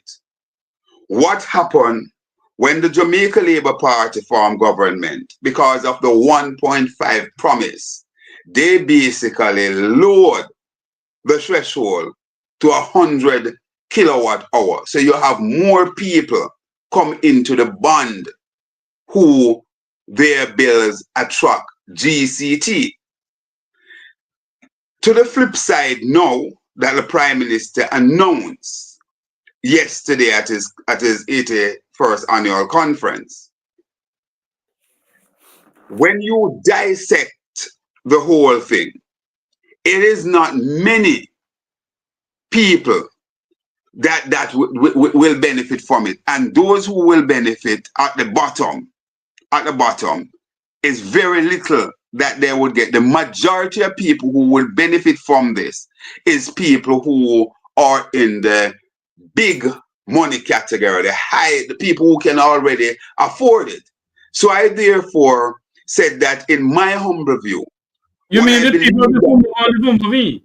Yes, what the Prime Minister should have done is go for a dollar figure in terms of, rather than a percentage, he should go for a dollar figure and to say that, listen, we're giving, say let's say somebody who paying $6,000 or $8,000, we are going to pay $2,000 or $3,000 out of that for those people who need it, because you have a group of people who don't need to benefit from it, right? So you would get a better bang for the buck, because it would, and this was a proposal, and Colin, you would recall, it was a proposal. What I'm saying is not quite original, because it was a proposal that was in the 2020 manifesto of the People's National Party that was crafted primarily by Damien Crawford, where they said that they would give to every household,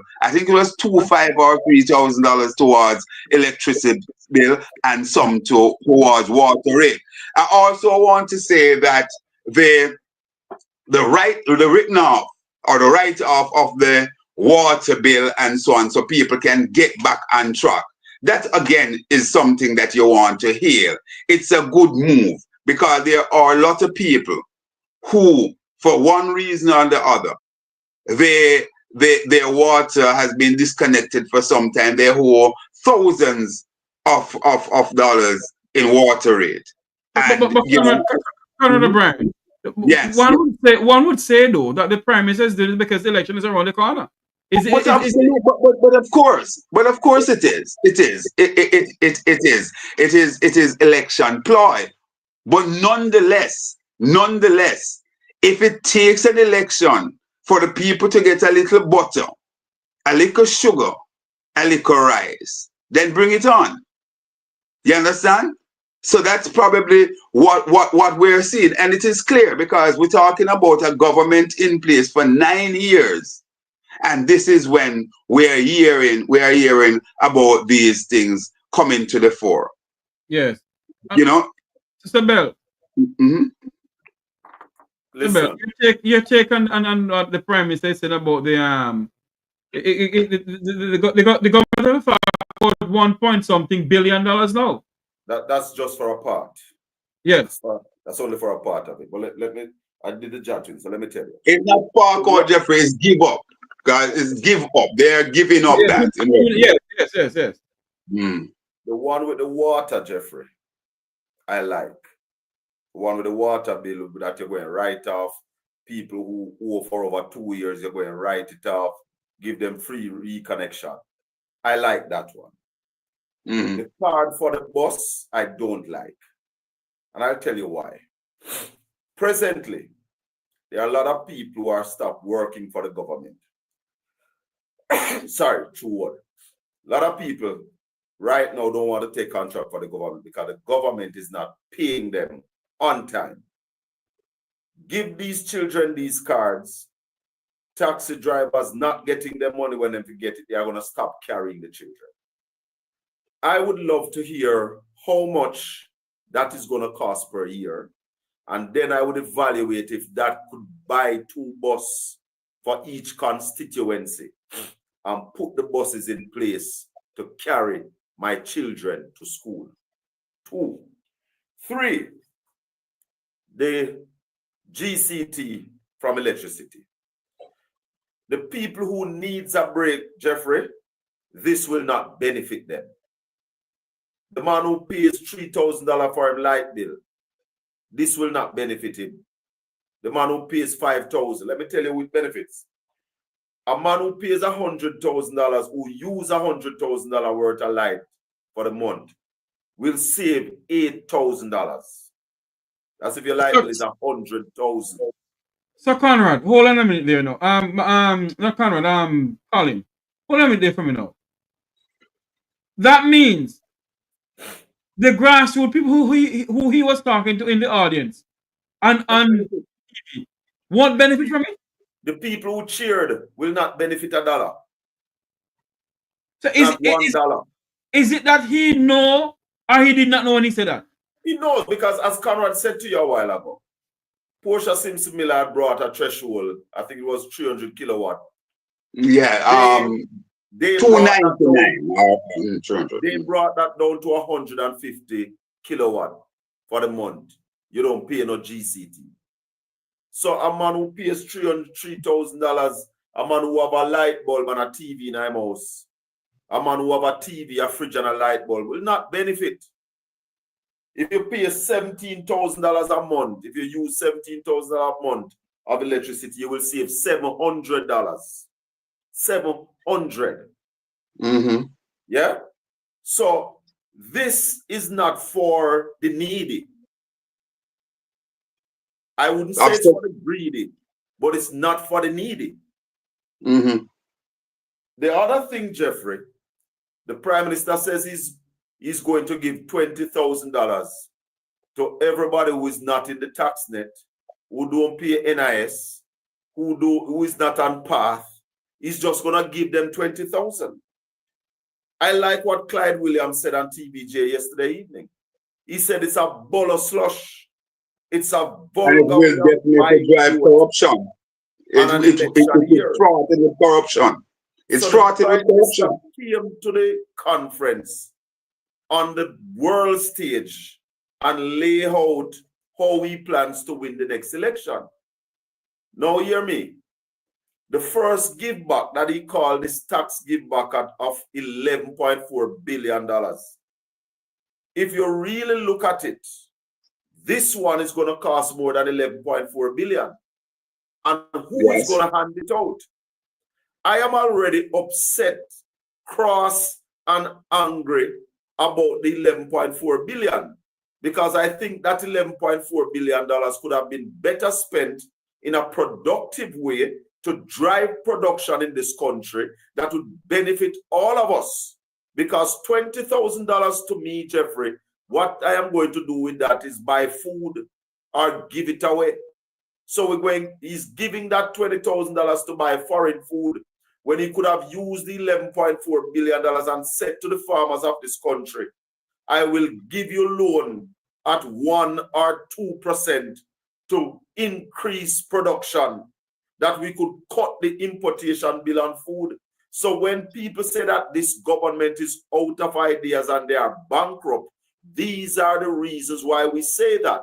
And when Darrell Vaz is going to say that we agree with, we don't see the policy that we disagree with, that is one we disagree with. And we are saying to the government that that could have been better spent in the area of agriculture, where they were saying that the damage that Beryl did was $10 billion. All they have pumped back in agriculture so far is about $2 billion, but you squander $11.4 billion, while the country, as I said earlier, is technically in a recession and crashing. But you know what, Jeffrey, before I finish?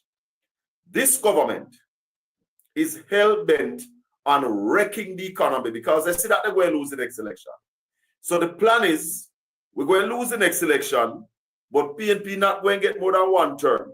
Because when we crash this economy, they will have to do what they did between 2011 and 2016. They will have to now rebuild the economy. And then the people of Jamaica will say, but GLP did say them have money.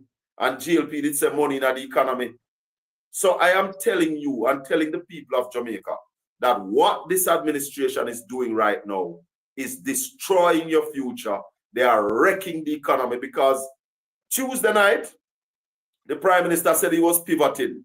I heard nothing for growth. Yesterday, absolutely nothing. He said that would grow this economy, that the people of Jamaica would live a better life. You know, Colin, there are some guardrails. Hold on, Conrad, try what I'm going to say, please, I beg you. But Colin, some may argue, though, that Mark Golden hasn't come with anything new to present to the people of Jamaica. We have a lot of new things, Jeffrey. But hear me.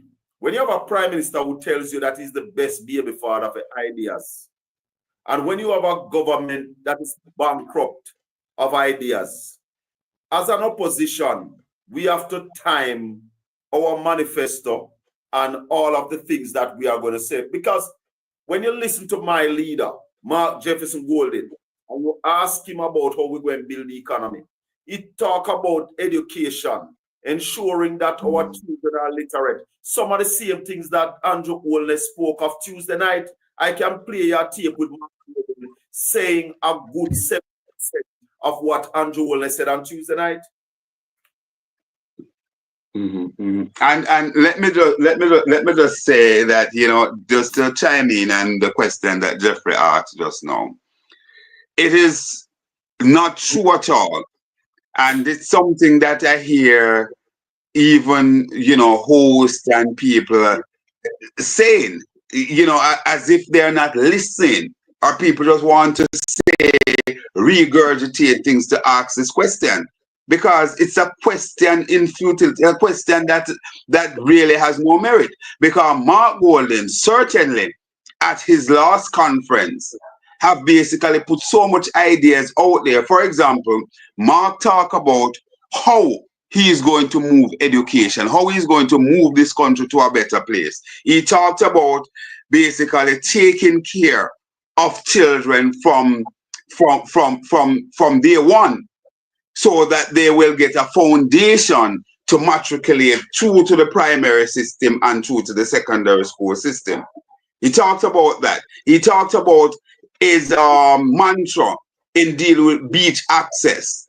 He talked about putting more of our arable lands into agriculture. You know, he talked about how you're going to grow the orange economy. That is to say, the things like even community tourism will come to fusion. So more and more for our people will benefit from those kind of things. There's a plethora of things that Mark Golden put out there. Granted, we probably can ask for a little bit more meat on the bone, and that will come. That is why you have what is called a manifesto.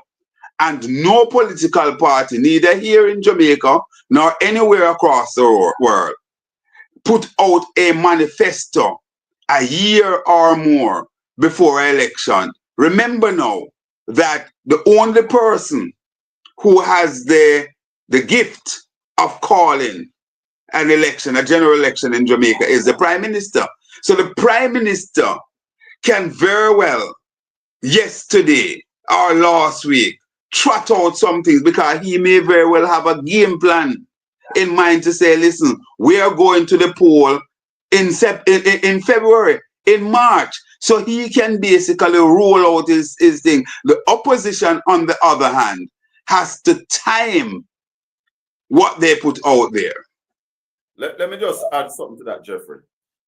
You see, Andrew Holness is the GLP. Andrew Holness is a one-man band. Him run the GLP, him have all the answers, him do everything. And as they say, him can turn it up and turn it down when him ready. Mark Golden and the PNP is a team.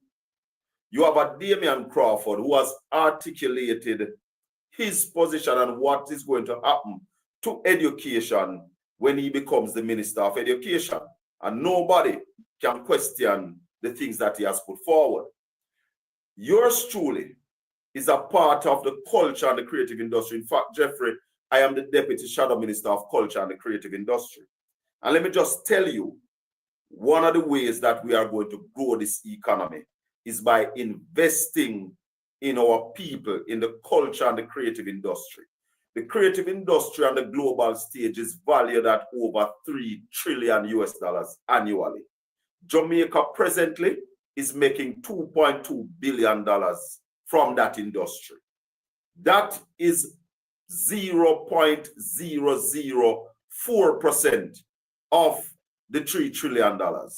It is the PNP intention within our first term to bring Jamaica up to at least 1% of the creative industry.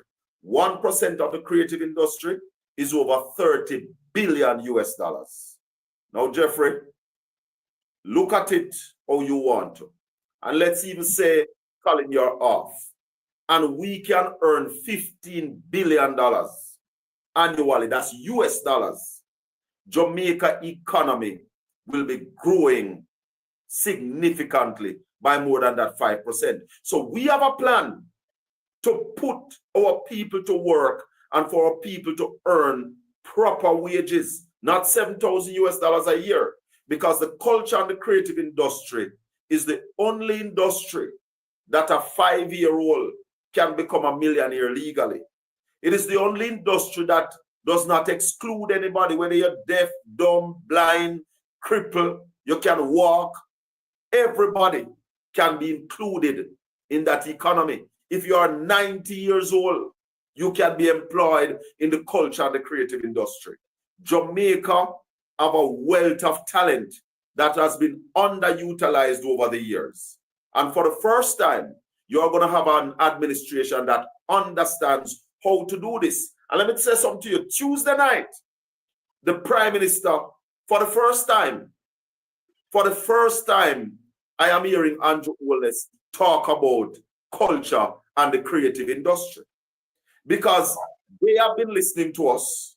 They have been getting a wind that, yes, this is practical, but they don't know how to do it. Baby father? The best baby father of the idea. But the fine details is what they don't know. Because, Jeffrey, let me show you something. We're not talking about something that is new. We should be earning from this in this way a long time ago. The United States, Jeffrey, make somewhere about $700 billion annually out of this industry. In the Caribbean and Latin America, Mexico is making $15 billion annually out of this industry. So when people talk about the PNP don't know how to grow the pie, we know how to grow the pie. They are talking about themselves. We used to have a saying when we were boys that when you point at a man, the big finger point back at you. And let's just remind persons, Jeffrey, that the last time that this very economy grew by 3.5% was under the leadership of Portia Simpson Miller under PNP administration. That's the last time we saw 3.5% growth. That was with Omar Davis as finance minister, Conrad. Yes. So that was under PJ. No. It was Portia. 2007. 2007 under Portia. What I want to ask. Oh, but Omar was the finance minister. Yes, he was. Yeah. But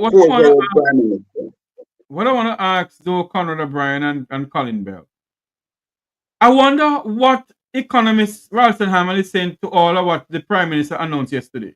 Rubbish. Rubbish. Pure rubbish. I want to switch to something here now. I want to go over to Dr. Christopher Tufton, who is saying that 30 new operating theaters and 500 new beds. Listen to this. What that will mean is that we will have some 30 brand new operating theaters between all those hospitals with all new equipment. It will mean over 500 new beds for patients who are waiting and can't get a bed added to the stock of beds in the public health system. It will mean all new equipment, MRI machines, X-rays, CT scans, and a more spacious environment for the patients and staff working in public health. Now tell me, all of this happening because election in here? Jeffrey, if I may go first, let me tell you something. Christopher Tufton can't tell me nothing, have to show me. In 2016, Christopher Tufton told us that Cornwall Regional will be refurbished at a cost of $2.5 billion. Cornwall Regional is now at $26 billion. And counting. Can't tell me nothing. In that same speech, he told you that they are building a new hospital in Montego Bay. A hospital that the Chinese gave to Portia Simpson Miller. So Christopher Tufton can't tell me nothing. He have to show me that. It have to happen first. All right. You see, what happened? The Jamaica Labour Party and certainly its operatives, ministers and so on, what they're suffering from is a trust deficit. because they have not delivered. For example, Colin just pointed out the $21 billion and counting at Conrad Regional Hospital, and we don't see anything come to fruition as yet. The children hospital that is now being constructed in Montego Bay, they don't even have the decency to give the credit to Portia Simsimila, somebody who, when she went to China or to Japan, to China, right? To China. When she went to China, she was criticized that she should not travel. You can have these meetings on Zoom. But she went there and she came back with this hospital and not even the decency to give her credit and to say, listen, from groundbreaking, we're ensuring that this hospital will be named the Portia Simsimila Hospital. On the face of it, based on the amount of money being spent, what Cliff's laid out there, it should not be far-fetched.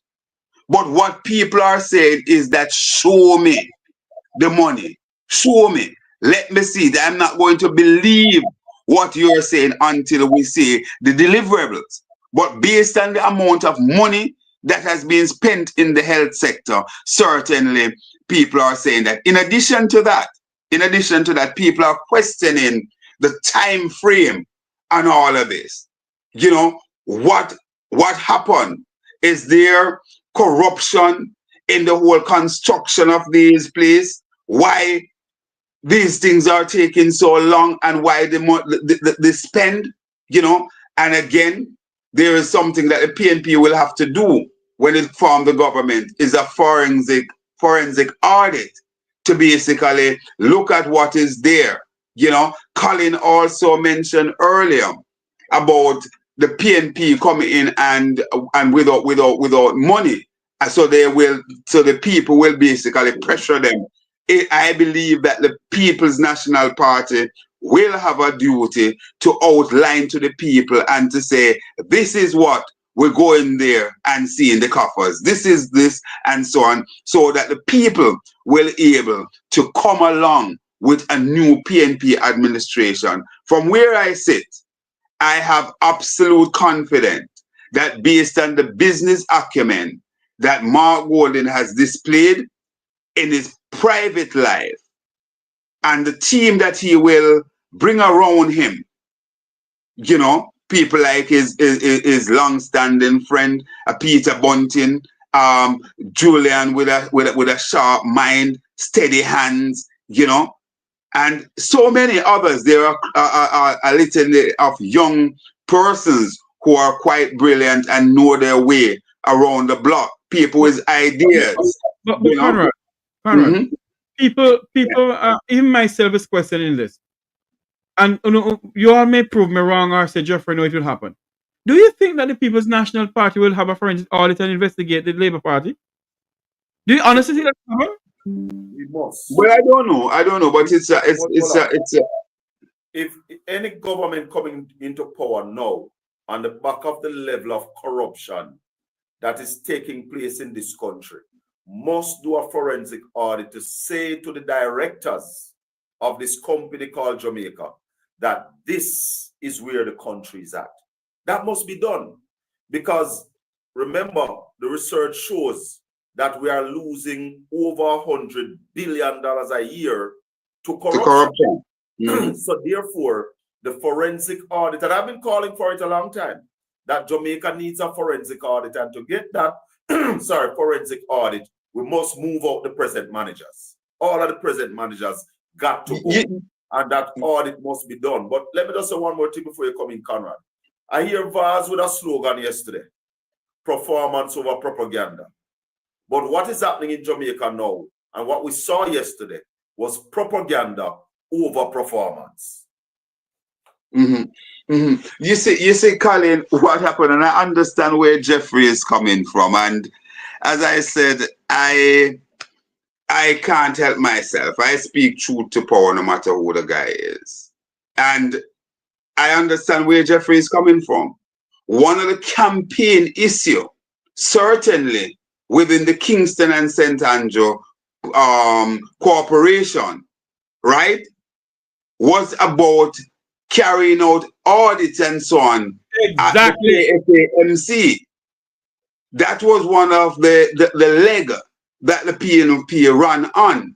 And I said And they are going to do I it. don't know if they have done any, but certainly we, the public, we have not heard anything about it. And I think it's against that background that Mr. Tavares is asking that question. And hold on for me, Colin. And why I ask it, that is why I asked the question, because how many days now since Mayor Swaby is Mayor for Kingston and St. Andrew? And nothing has been done. We don't hear nothing. I am going to ask where it is because they did announce that it was going to be done. But let me also remind you, Jeffrey, that the Auditor General says that $1.7 trillion she can't sign off on it in this country. $1.7 trillion. So if that wouldn't trigger audit, what will? You know, Colin. It goes back again, Colin and Conrad. Sorry to cut you off again, Connie. It goes back. I personally, and prove me wrong, this company we call Jamaica has been having problems like this year in, year out. And when another party going, they don't investigate the other party. They do not call in a forensic audit in the ministries. And that is why the last time you hear them say PNP said there's no money and JLP start to talk about them because they did not do an audit. And I'm saying it on my program for many days now. And even not many days, for a long time. Well,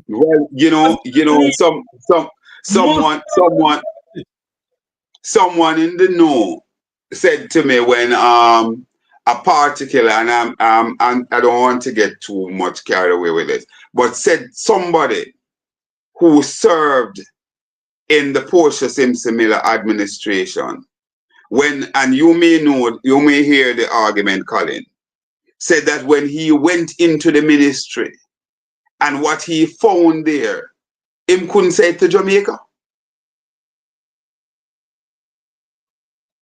I'll talk to you off here on it. and that is why I'm saying to you tonight, Mr. O'Brien and Mr. Bell, things like that must be sent to the public of this country, because the fact of the matter is, Jamaicans are going to say, look here, XQYZ. There must be forensic audit. And Mr. Mike Colin. And Jeffrey, that's why I'm saying to you that what is happening now, I am predicting this, the GLP is crashing the economy. And I believe it's deliberate. They are deliberate in ensuring that this economic crash. Because you cannot have 10 consecutive quarters of deceleration. And then your people are saying to the country that the economy has collapsed by 2.8%. Every sector in this country has declined except the financial sector that grew by 1%. And you come to the conference and you are giving away the children's lunch, you are giving away the dog's food, you are giving away grandma's medication, and at the same time, you have not showed us one thing that you are going to do to grow the economy. I say it is a deliberate act to crash the economy because they see now, coming out of Friday's by-election, with the amount of money that they spent, the kind of vulgarity that they carry on. In fact, Friday when I was in St. Thomas, you could still smell the asphalt that they just laid down in the division, and they lost. So the people are sending them a clear signal that time come for a new government. So what they did on Sunday was say, yo, make we give it away all. If this can get us back to power, let it do. If it can't, the economy will mash up. So, but Colin, the PM remind us over and over to say we are awash with cash. We don't need to borrow to do this. We don't need to borrow to do that. So if we are awash with cash, then those cash, those account must be turned over to a new government. But Conrad, it is all on paper. Government float 3 different government papers within the last month. That's borrowing. So you're saying that the PM is basically hoodwinking the people of Jamaica, Colin? But Conrad, the PM was down in Draxal at the port store down there, telling the people that the dollar is stable in the same week when the Bank of Jamaica is using $90 million to defend the Jamaican dollars. Yeah. What kind of rubbish? And that drive up the payment or debt stock by I forgot the amount at each what percentage. Right. You understand? Gentlemen. Oh, sorry. Colin, finish your point. Sorry. I was about to say that we keep on talking about paying down the debt. In 2016, Jamaica owed $2 trillion. The debt right now is $2.3 trillion. We owe more money now than we owed back in 2016. In 2016, a pound of chicken was $100. A pound of chicken now is between $350 and $400. Mark you, in 2016, the minimum wage was $6,500. The minimum wage is now $15,000. The minimum wage increased by 150%. A pound of chicken increased by 250%. Indeed. But when you look on all of this, though, wouldn't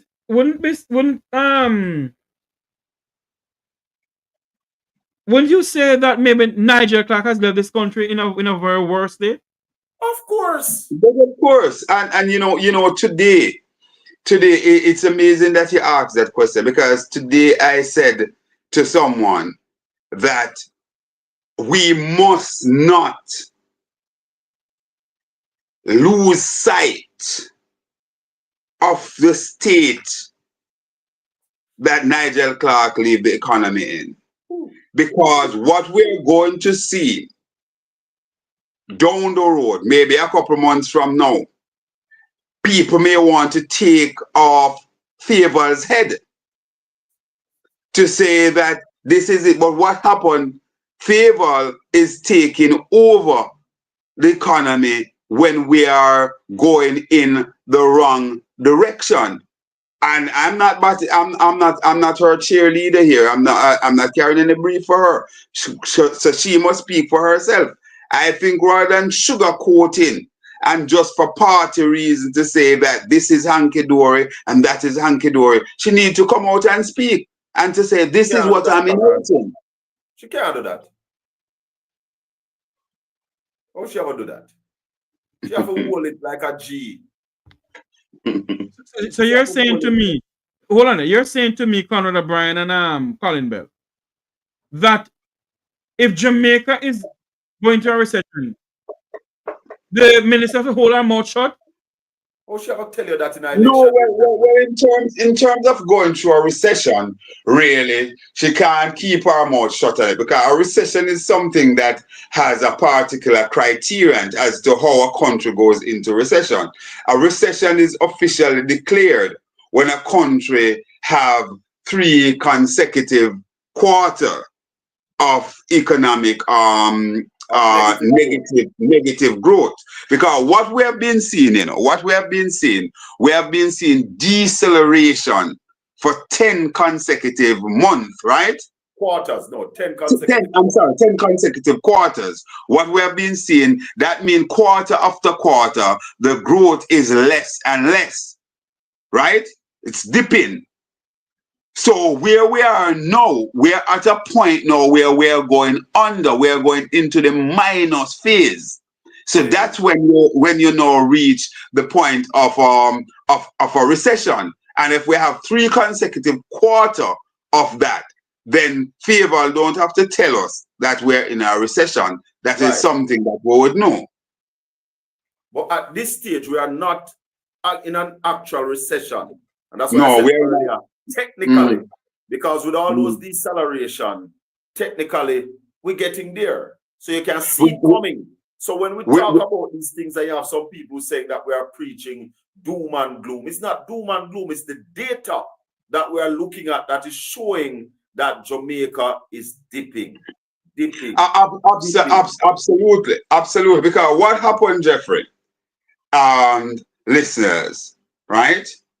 Colin, I'm not addressing Colin direct because, I mean, we have talked about this ad nauseum with Colin. But what happened? The economy was at a point, when you hear we're talking about how many quarters of growth we have and the numbers were high, it wasn't actual growth in the true sense. It was recovery.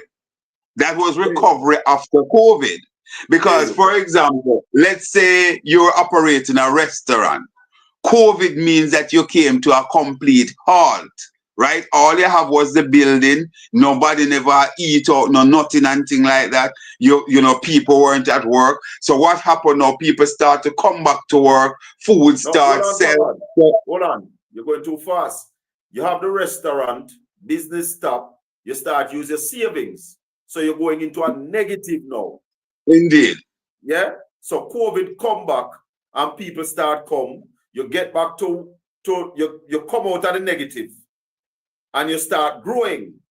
But for a good while, you didn't get back to where you were before COVID. So when you so the government keep tricking us and telling us that, oh, we are growing and we're growing, but we were just getting back to where we were before COVID.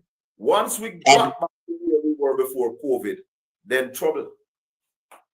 We started it because, and the reason for that is that no proper mechanism has been put in place to basically grow the economy. For example, we have not put in the requisite thing like proper farm or roads. We have not invested in our farmers and so on to grow the agriculture sector. So what happened is that we just returned to where we were. You know, the tourism sector, we see where the workers return, visiting start coming back and so on. So we reach a kind of plateau. And what happened? That plateau that we reach now, it start going downward and a downward trajectory. But Conrad, I heard the Minister of Agriculture saying that their administration have done more farm work roads in the history of Jamaica than the PNP. And I have been searching and I can't find it. Well, put it this way. Compare, you know. Put it this way. I have not checked the look to see how many farm roads were either built or repaired under this administration. However, what I can say to you is even if they have built 1 million farm roads under their watch, the fact of the matter is that we have the worst roads in the history of Jamaica across the length and breadth of Jamaica. Therefore, the administration should be ashamed of itself for the shoddy job that was done on those roads. Sorry, Colin. I was driving through Old Harbour this afternoon, and this road, I forgot the name of it. I forgot the name of the road, but it's the road this main road that Old Harbour High School is on. It was fixed, I think maybe a year or a little bit ago. And believe me, the road is in a state of disrepair. I saw workmen on it this afternoon, peering out and doing some amount of patching. So this is it. The government may have done a few roads, but the quality is lacking. I understand from the professionals that the top coat, and Colin and Jeffrey, you can back me up here. The top coat of the road supposed to be 3 inches. 3 inches of asphalted concrete supposed to be the top layer. We understand that what is there now is half an inch. Let me show you a Half scenario. an inch. Let me tell you one of the things that RADA does as they talk about farm roads. There's a road called Bellevue. RADA went in 2 years ago and they fixed 400 meters of a road that is about 4 miles. 400 meters 2 years ago. The MP announced the other day that they are going to spend another $12 million to fix 400 meters more on that road. So maybe they might have done 60 roads, as he said, but maybe 400 meter per one, 200 meter per one, 300 meter per one. So it don't really work out. This government, Jeffrey, has been messing up and missing the ball in a lot of ways. And I tried Portland Spice that we speak solution. In April of 2020, I said to the government of this country, the fact that we are in COVID and imports are now getting more expensive and limited, the government should invest at 2020 $1.5 billion in agriculture to shore up food security. We are under lockdown. You said the farmers can go to them farm. Give them some money to increase production. The government did no such thing. We are out of COVID, and what we are doing now is importing more food than we have ever imported before. You can't run a country where you can't feed yourself. Michael Manley said it when Christoph Dunn was Minister of Agriculture. He pirated the saying, but not the doing. Eat what you grow what you eat. Any man who can't feed himself is worse than an invalid. And that goes for a country. You must be able to feed yourself. Whatever we can grow, we must grow. Every time the Labour Party comes into power, coffee farmers suffer. One of our premier products that is craved on the world stage. Every time we come in power, coffee farmers suffer. The coffee price dropped to nothing. And therefore, Jeffrey, before you come in, I have listened to Nigel Clark for all the time he was Minister of Finance. I have never heard him spoke about agriculture. And there lies the problem. Let me something was sent to me a while ago, and I want Conrad and Mr. Bell to comment on this. Jamaica Labour Party supporters started to get bigger since last night. A lot of I got feedback from PNP today. They're switching to the Jamaica Labour Party based on the $20 tax reform and the cut of GCT on electricity bills by 100% on NWC and other stuff. Do you believe that the support of the PNP is going to the JP because of this? Absolute nonsense. Absolute nonsense. No.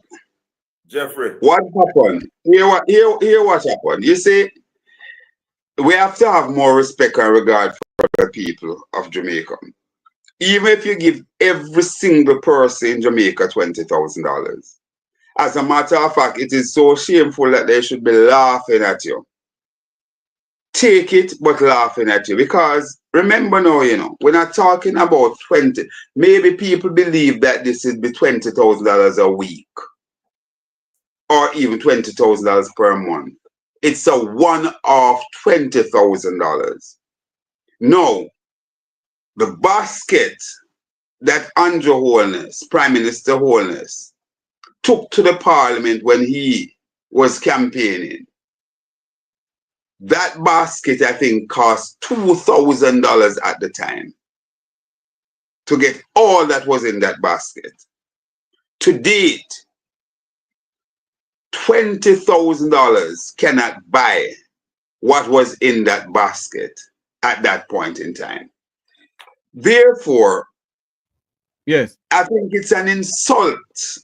It's an insult to the people of Jamaica, those who support the People's National Party or those who are thinking, to say that $20,000 would basically move them from supporting the PNP to go over to the JLP. It's just nonsensical.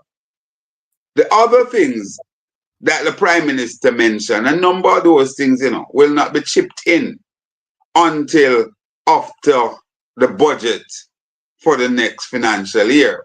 And that's basically come due in March of next year.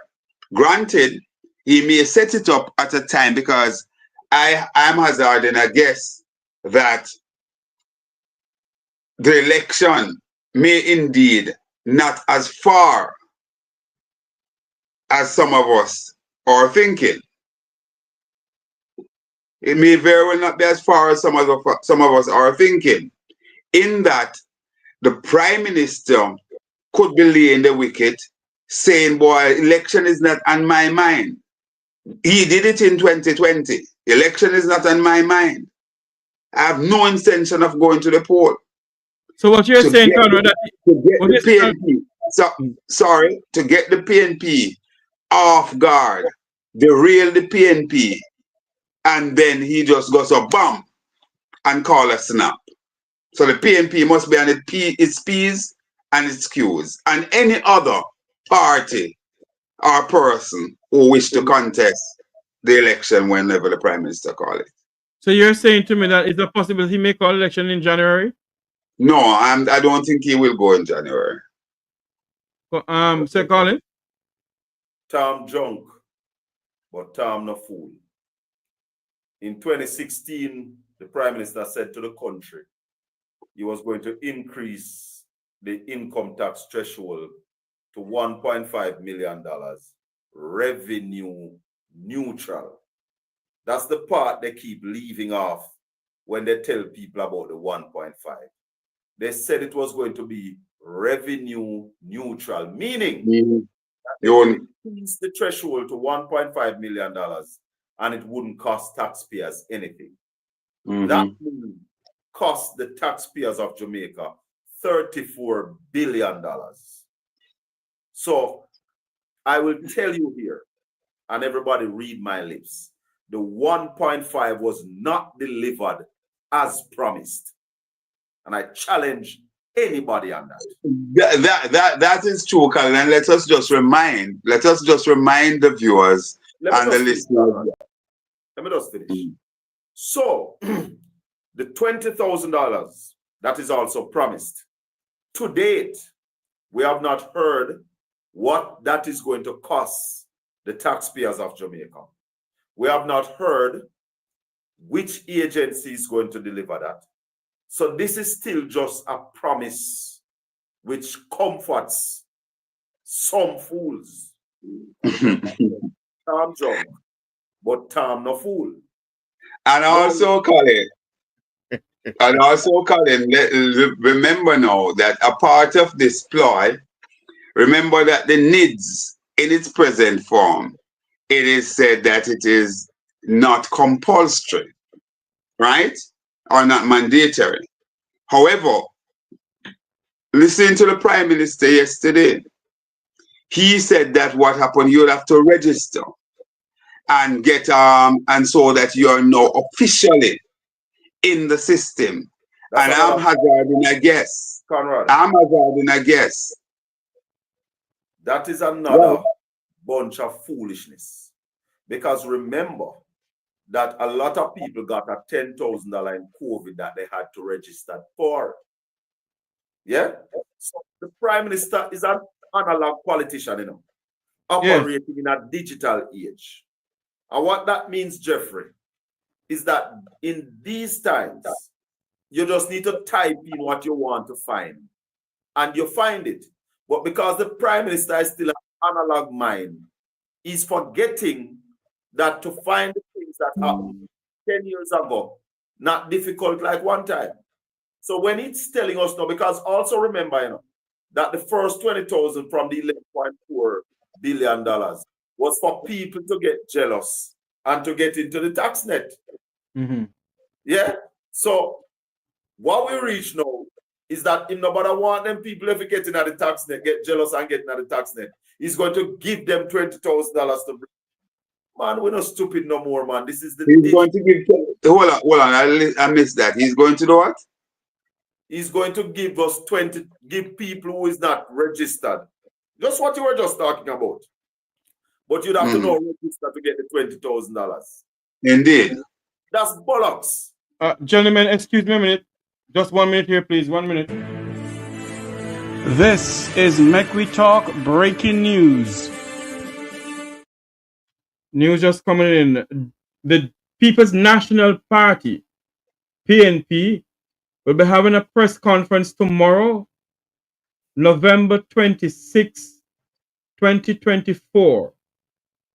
The press conference will consist of the party leader Mark Jefferson Golding, Nikita Burchell, Ian Hales, Dr. Dayton Campbell, and Philip Paulwell, starting at 10 a.m.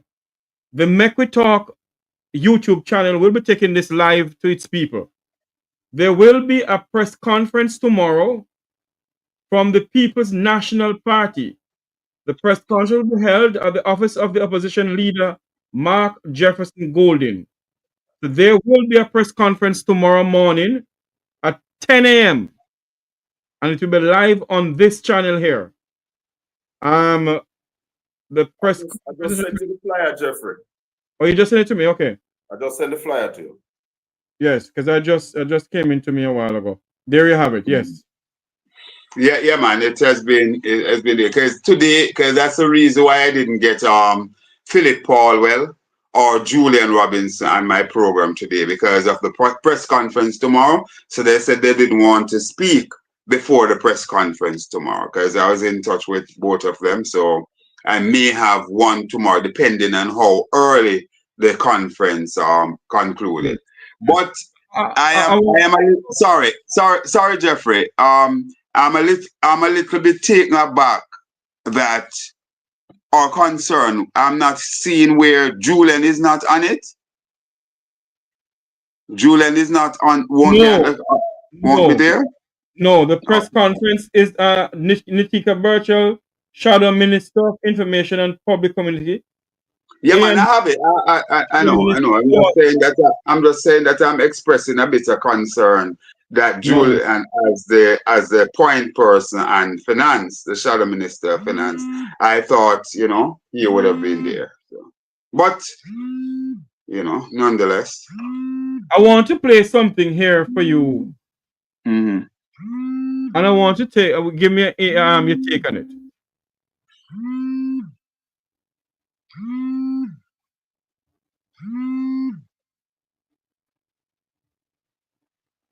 The election was a teachable moment.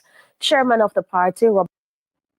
Oh, Lord. So, you've just... Sorry about that. I don't know what's going on here. Sorry about that. Here we go. Yes. Responsibilities that we have is to... Robert Montague made the remark at the JLP's conference on Sunday. Although retaining Trelawny's southern and St. Andrew northwestern seats, the PNP won the Morants Bay and Annan Town divisions. Number one, we must pay more attention to the poor and vulnerable, to the people's agenda, to cost of living, to roads, to light, water, and housing. Lesson number two, we must help more people to start small businesses or expand, and we must grow our footprint in the digital economy.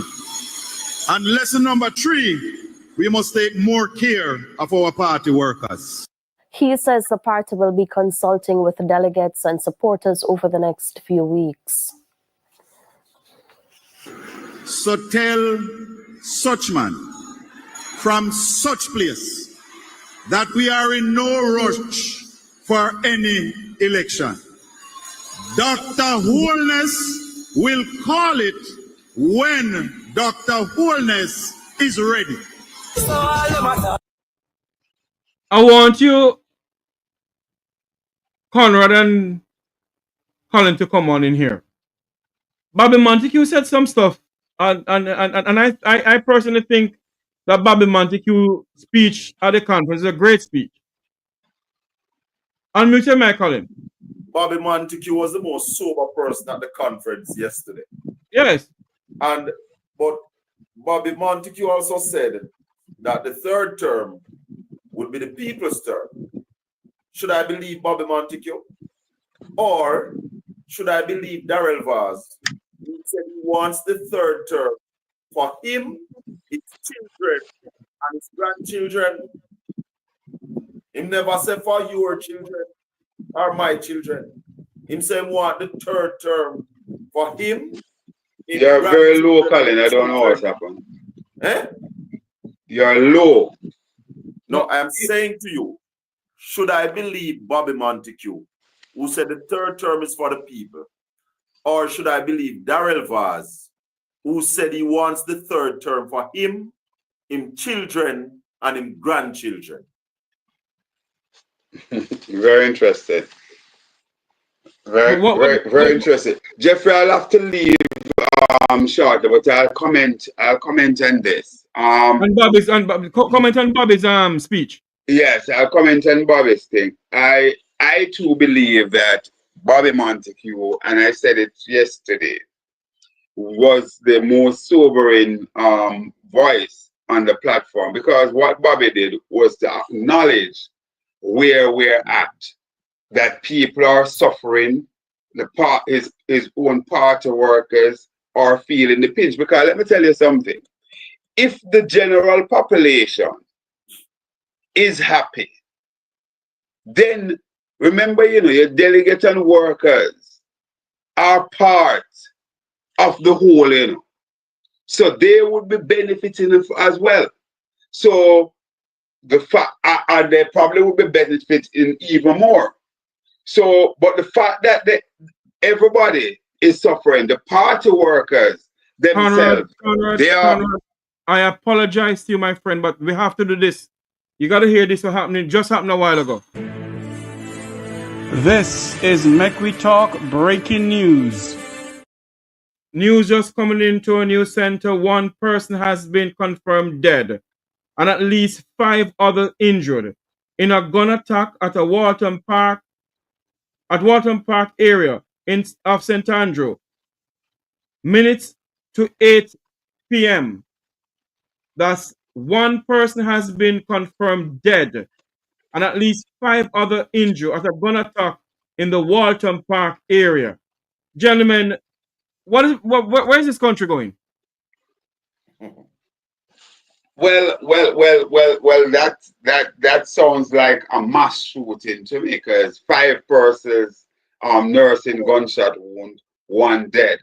And we actually back at the same place where I started, Colin and Jeffrey, where I remind us that the information that is out is that the week that has just been concluded,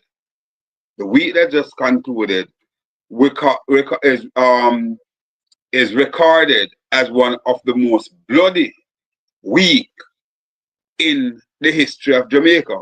Over 40 of our brothers and sisters were murdered. So what happened? Obviously, the bloodletting continues unabated. A very, very sad place we're in.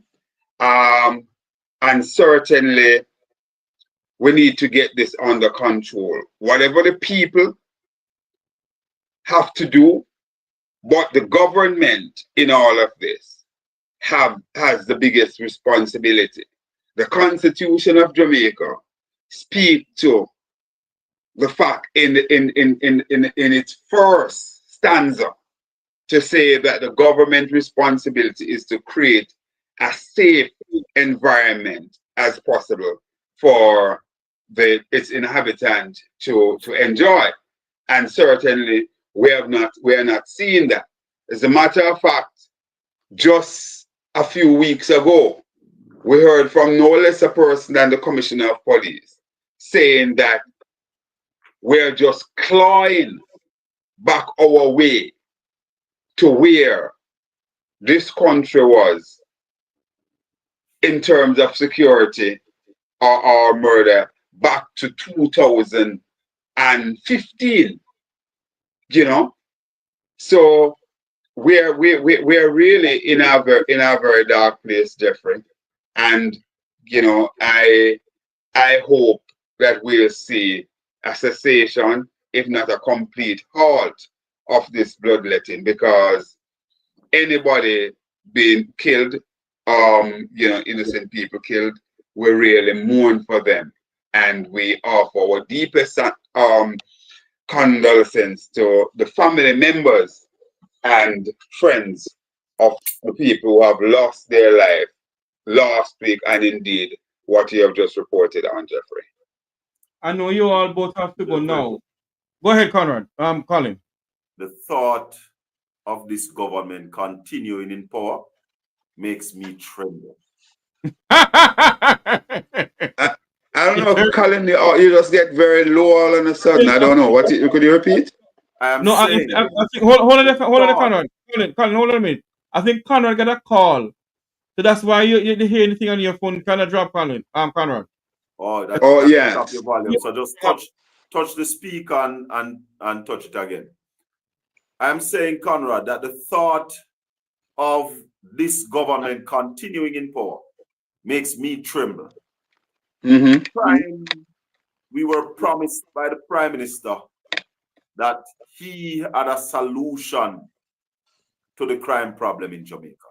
In fact, he said that we can do something about crime, and we are going to make you sleep with your doors and your windows open. I do not believe that this government really made any significant effort to deal with crime. Jeffrey, I like to talk solution. And go ahead. Give me a minute. Go ahead. I don't believe in reinventing the wheel. But New York had a serious crime problem. And I know some people don't like the stop and frisk. But I don't believe that Jamaica needs to give this move a try. And I'll tell you why, Conrad. When you go on the road, and you travel the road like I do, when you step out of your house, there is a 0.1% chance, and it might be 0.001% chance of you being searched by a police officer. The gunman have the same ratio. So when a guy stick an illegal gun in his waist and step out a road in Jamaica, he is confident that he will not be searched. Now I'm saying with this level of crime that we have in Jamaica, let's for a period of time, I'm saying to the legislatures, let's for a period of time bring in stop and frisk. So what you're going to do is turn around that ratio. So every time you step on the road, you're going to have a 9.9% chance of being searched.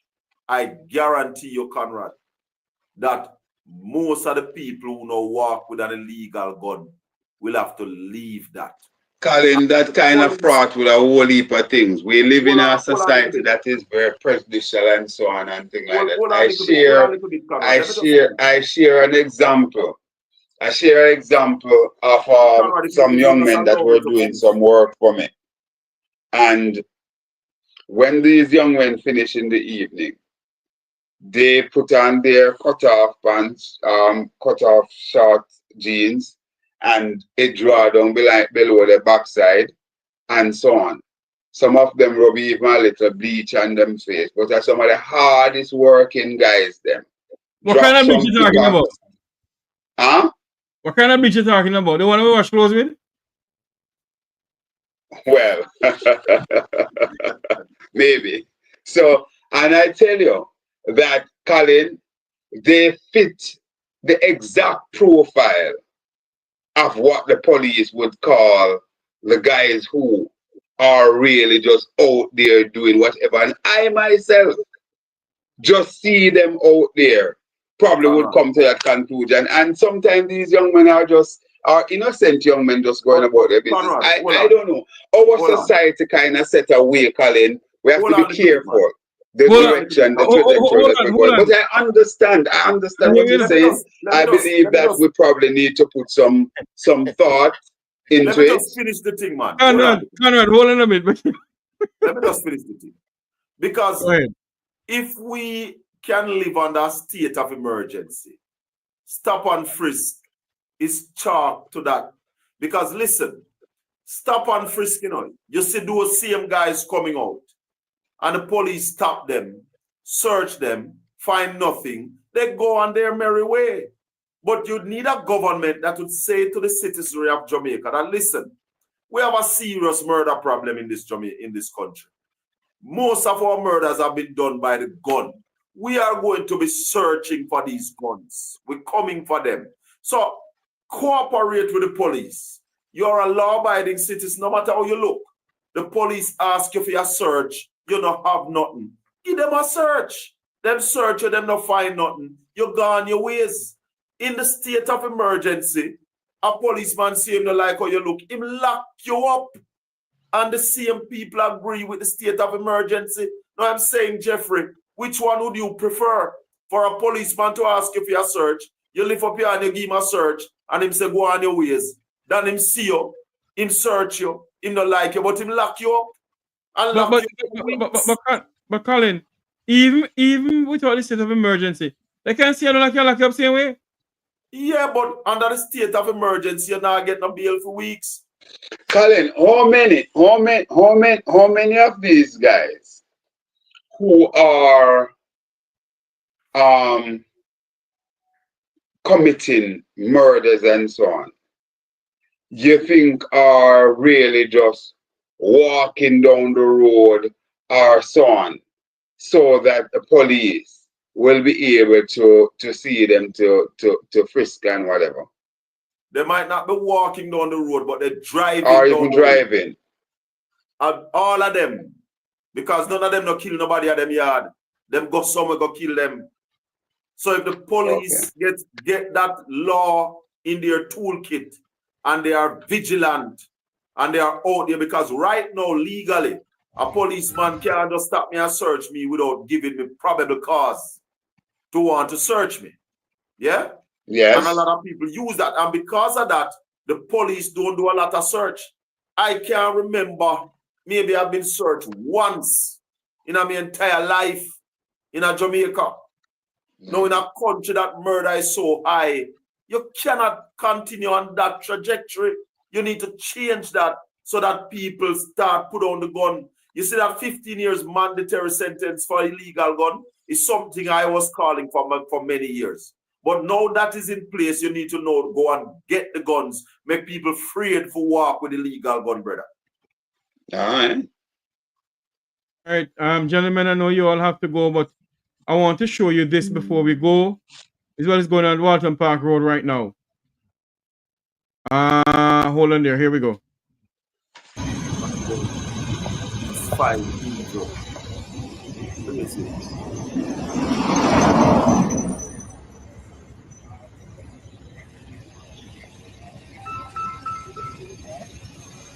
So Conrad, this is what I talk about. Them man I never does, I know they say them man they live. Them travel come there.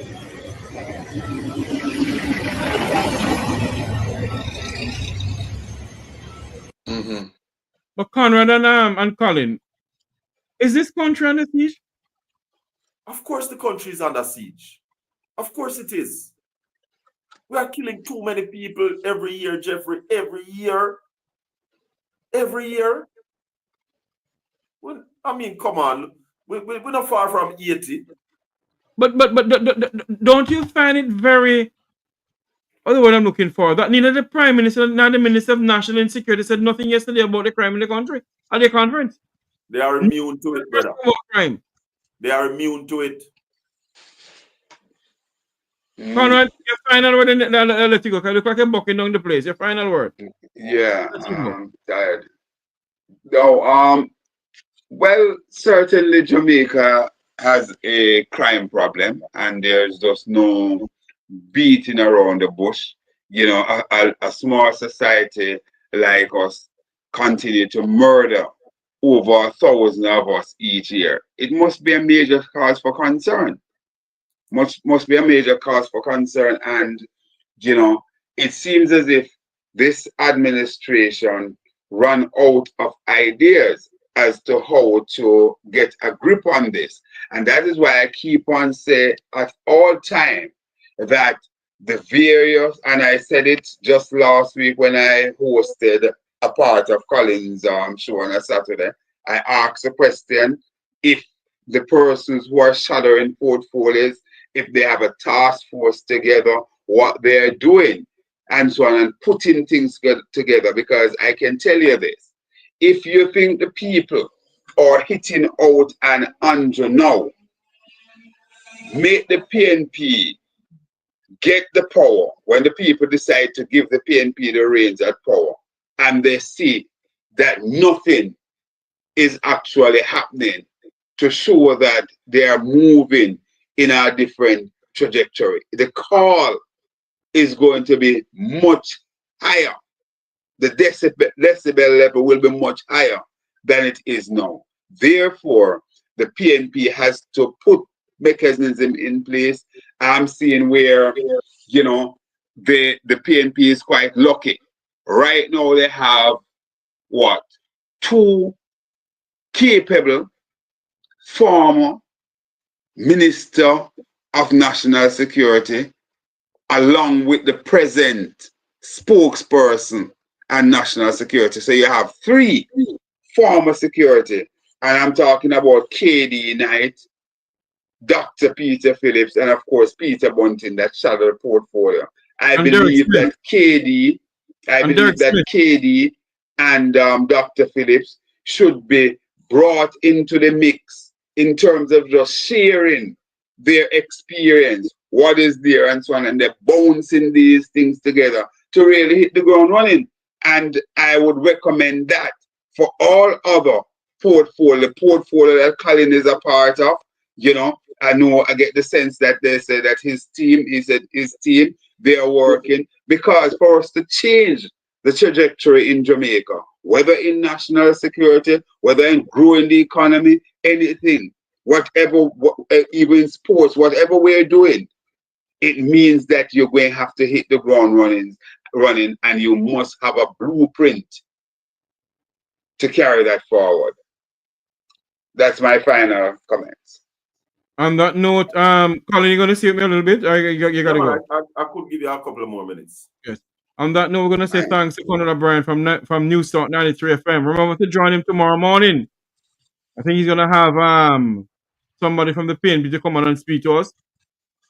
Not sure. It depends on how because of course, you know, most of them will be in the press conference, and they wouldn't want to come out of the press conference. But I am keeping my fingers crossed that the press conference will conclude before I get off air. But nonetheless, it's the place to be. Straight up on News Start 93 FM with yours truly, Conrad O'Brien, the fireman. We speak truth to power, and we carry no brief for anyone. Thank you very much. You're welcome, my friend. It's a pleasure. Colin, my friend, blessings. Thank you, Conrad O'Brien, the man who continued to hold Jamaican government accountable. Colin, we're going to switch gear to the security system in this country. And I want to go back to this here.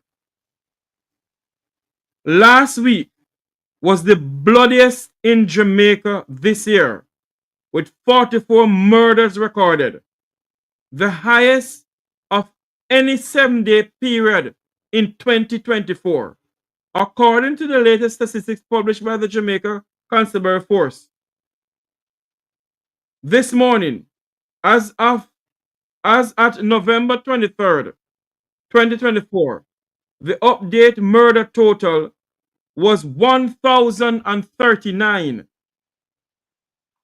The period updated a week ago, showing that Jamaica recorded 995 murders as of November 16th. Jeffrey. And then, hold on for me, my good friend. Hold on for me. And then, this evening, One person has been confirmed dead, and at least 5 others nursing gunshot wounds. What is going on in this country, you think, Colin Bell? You remember the Cherry Lane shooting? Yes. You remember the shooting at Christopher Martin's grandmother, Nine. Yes. You remember one out at East at a football match? Yes. Jeffrey, listen to me. We need a 3-tier attack on crime in Jamaica. We need an immediate solution. That immediate solution is what I refer to as the stop and frisk intervention. That is immediate. Government must talk to the people, ask the people to work with the police. When the police ask you for a search, give them a search. Let's all play our part in bringing down the murder rate in Jamaica. The second one is the medium term, where we must create jobs that can grow people, that people can live a better life. And that's where the culture and the creative industry comes in. Because the culture and the creative industry can give us over 300,000 high-paying jobs in this country. That will say to the youth of this country, you don't have to do no scamming. You can work and earn a living legally.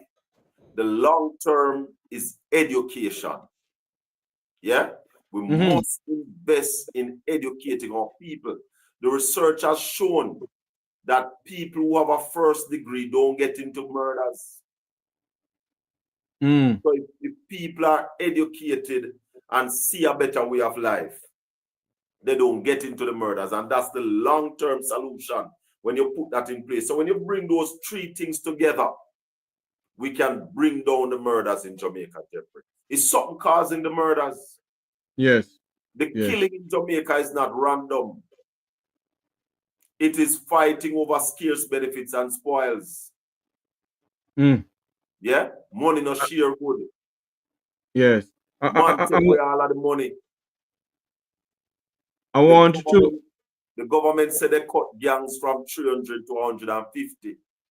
But they have not told us what happened to those gangs that they have cut. Where are the gangsters? Are the gangsters in prison? Are they dead? No, they're in before the court. No, some of them is in the parliament. Drinking the kind of water. So, Jeffrey, there are things that can be done and must be done. I want to do something here if you're just joining us. Let's do this before you're just joining us. This is Make We Talk Breaking News.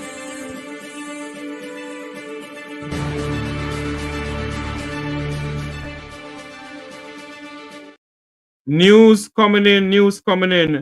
One person has been confirmed dead and at least 5 other injured in a gun attack in Walton Park area of St. Andrew, minutes to 8 p.m. on Monday evening. Thus, one person have been confirmed dead and at least 5 other injured in a gun attack in the Walton Park area of St. Andrew. And in the same breath, Jamaicans must know about this. In the same breath, last week was the bloodiest in Jamaica this year, with 44 murders recorded, the highest for any 7-day period in 2024, according to the latest statistics published by the Jamaica Constabulary Force this morning. As at November 23rd, the update murder total was 1,039. The previous update, a week period, showed that Jamaica recorded 995 murders as of November 16th. And one would say that you expect the Prime Minister and the Minister of National Security to address this at their conference. Colin, nobody addressed it at the conference. No one said you know why that is strange, Jeffrey? Yes. They are saying that murders are down 17%. Some people do not believe. I don't believe it. That we are getting. And for them not to speak about that at the conference yesterday is rather shocking. How could you not? How could you not? And that also shows, Jeffrey, that the Labour Party is out of touch with what is happening in Jamaica. They are totally out of touch with what is happening on the rock. And therefore, they are bankrupt of ideas and not even to communicate what they say is happening. Because I heard Kevin O'Brien Chang on a radio station this morning, and he was tearing out his ear to say, oh, no, if you don't talk about that, murders down 17%, I don't want to talk about that at conference madness. And that now, to people who don't believe the figures that we've been getting, are saying, hey, maybe them themselves don't believe it. Yeah, maybe big conference them themselves don't believe it. No, but them themselves have been lying to the people of this country for how long? Oh God. Oh God. You know? My good friend, give us your final take on everything. We'll wrap up. Jamaica is not in a good place. For those of us who live here and face the day-to-day hardship of this country, we understand that our managers, because I like to refer to Jamaica as a company, the managers that we have chosen have failed miserably. They have failed economically. They have failed our education system. They have failed in agriculture. They have failed in tourism. We see the tourism workers are striking now. And there's no political intervention in the strike of the tourism workers. What is happening with the tourism workers? Cost of living is too high. And the money that they are making cannot sustain them. They are not making a livable wage. So the people want a livable wage. The government has failed to address that, and therefore you are seeing one after the other taking place when the government should have just deal with a holistic thing and deal with the sector. The tourism sector is too important an industry for it to be operating the way it is operating. But like many other things, this administration has failed to manage all the moving parts at the same time. They lack the capacity, they lack the competence, and therefore crime is on the loose. Even though they are saying that murder rates are down, too many of our people are dying from the gun, and something must be done. So I say to my people, time come for a new direction. You ask, time come for what? Time come for leadership with competence. Time come for a leader with integrity. Yesterday, Sunday, the summary, the law says that all public servant earning above a certain amount must declare their statutory filing to the Integrity Commission.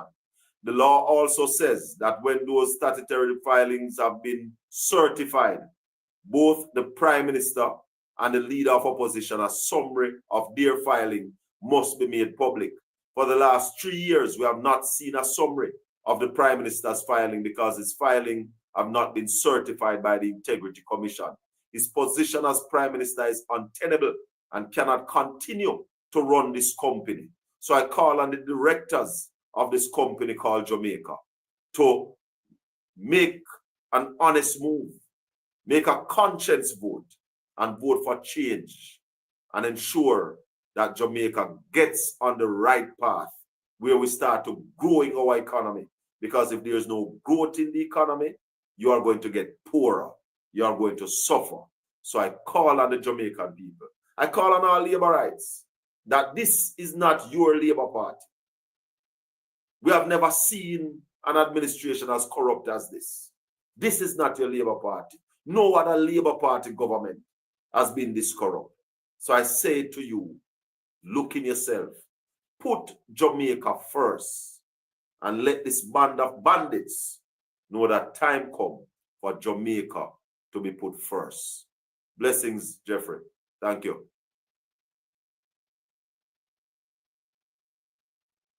Sorry. Thank you for coming on, my brother. Thank you so much for coming on to the program. Anytime. So much. Respect. Thank you. I was Colin Bell of Spice, Portland Spice TV. I gotta run this thing because somebody just said to me that I information reaching me that I should do this one. This is Make We Talk breaking news. At least 6 people were shot in a mass shooting on Walton Park Road in St. Andrew a short while ago. At least 6 people were shot in a mass shooting along the Walton Park Road in St. Andrew. That's news coming into a news center. 5 of the victims, 1 were fatal. That's at least 6 people were shot in a mass shooting on the Walton Park Road in St. Andrew a short while ago. Jamaica is under siege. And if we don't take this thing seriously, then who will? And I don't think the people who are governing this country take this thing seriously. So that's the news coming into us. This is Make We Talk breaking news.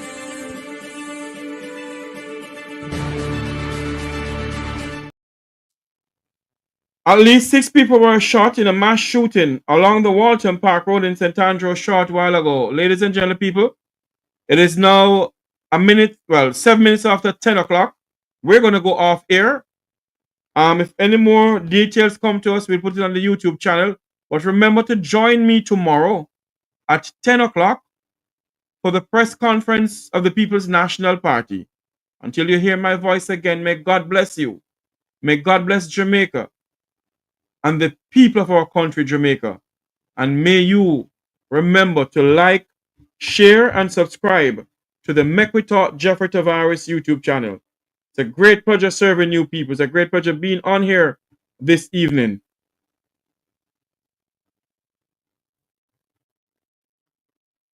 Please ask about permit for guns to speak on it. I don't understand this question the person sent to me.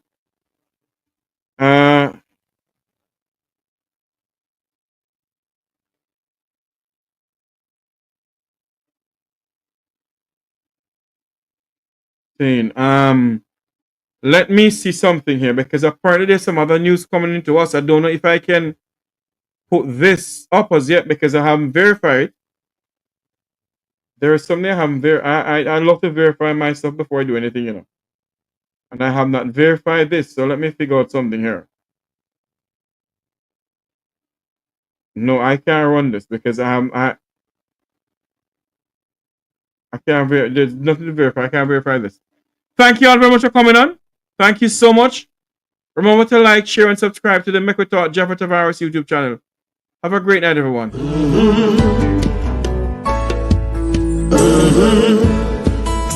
When the game gets rough and this life just seems so tough, make we talk, my people, make we talk. When this town becomes an ugly place, don't let it erase the smile from your face. Make we talk, people, make we talk. Conversation is the key, a guiding light for you and me. Spark a talk and you will see. Conflict solver A to Z. World leaders master the art of self-defense just by talk. So people, make we talk.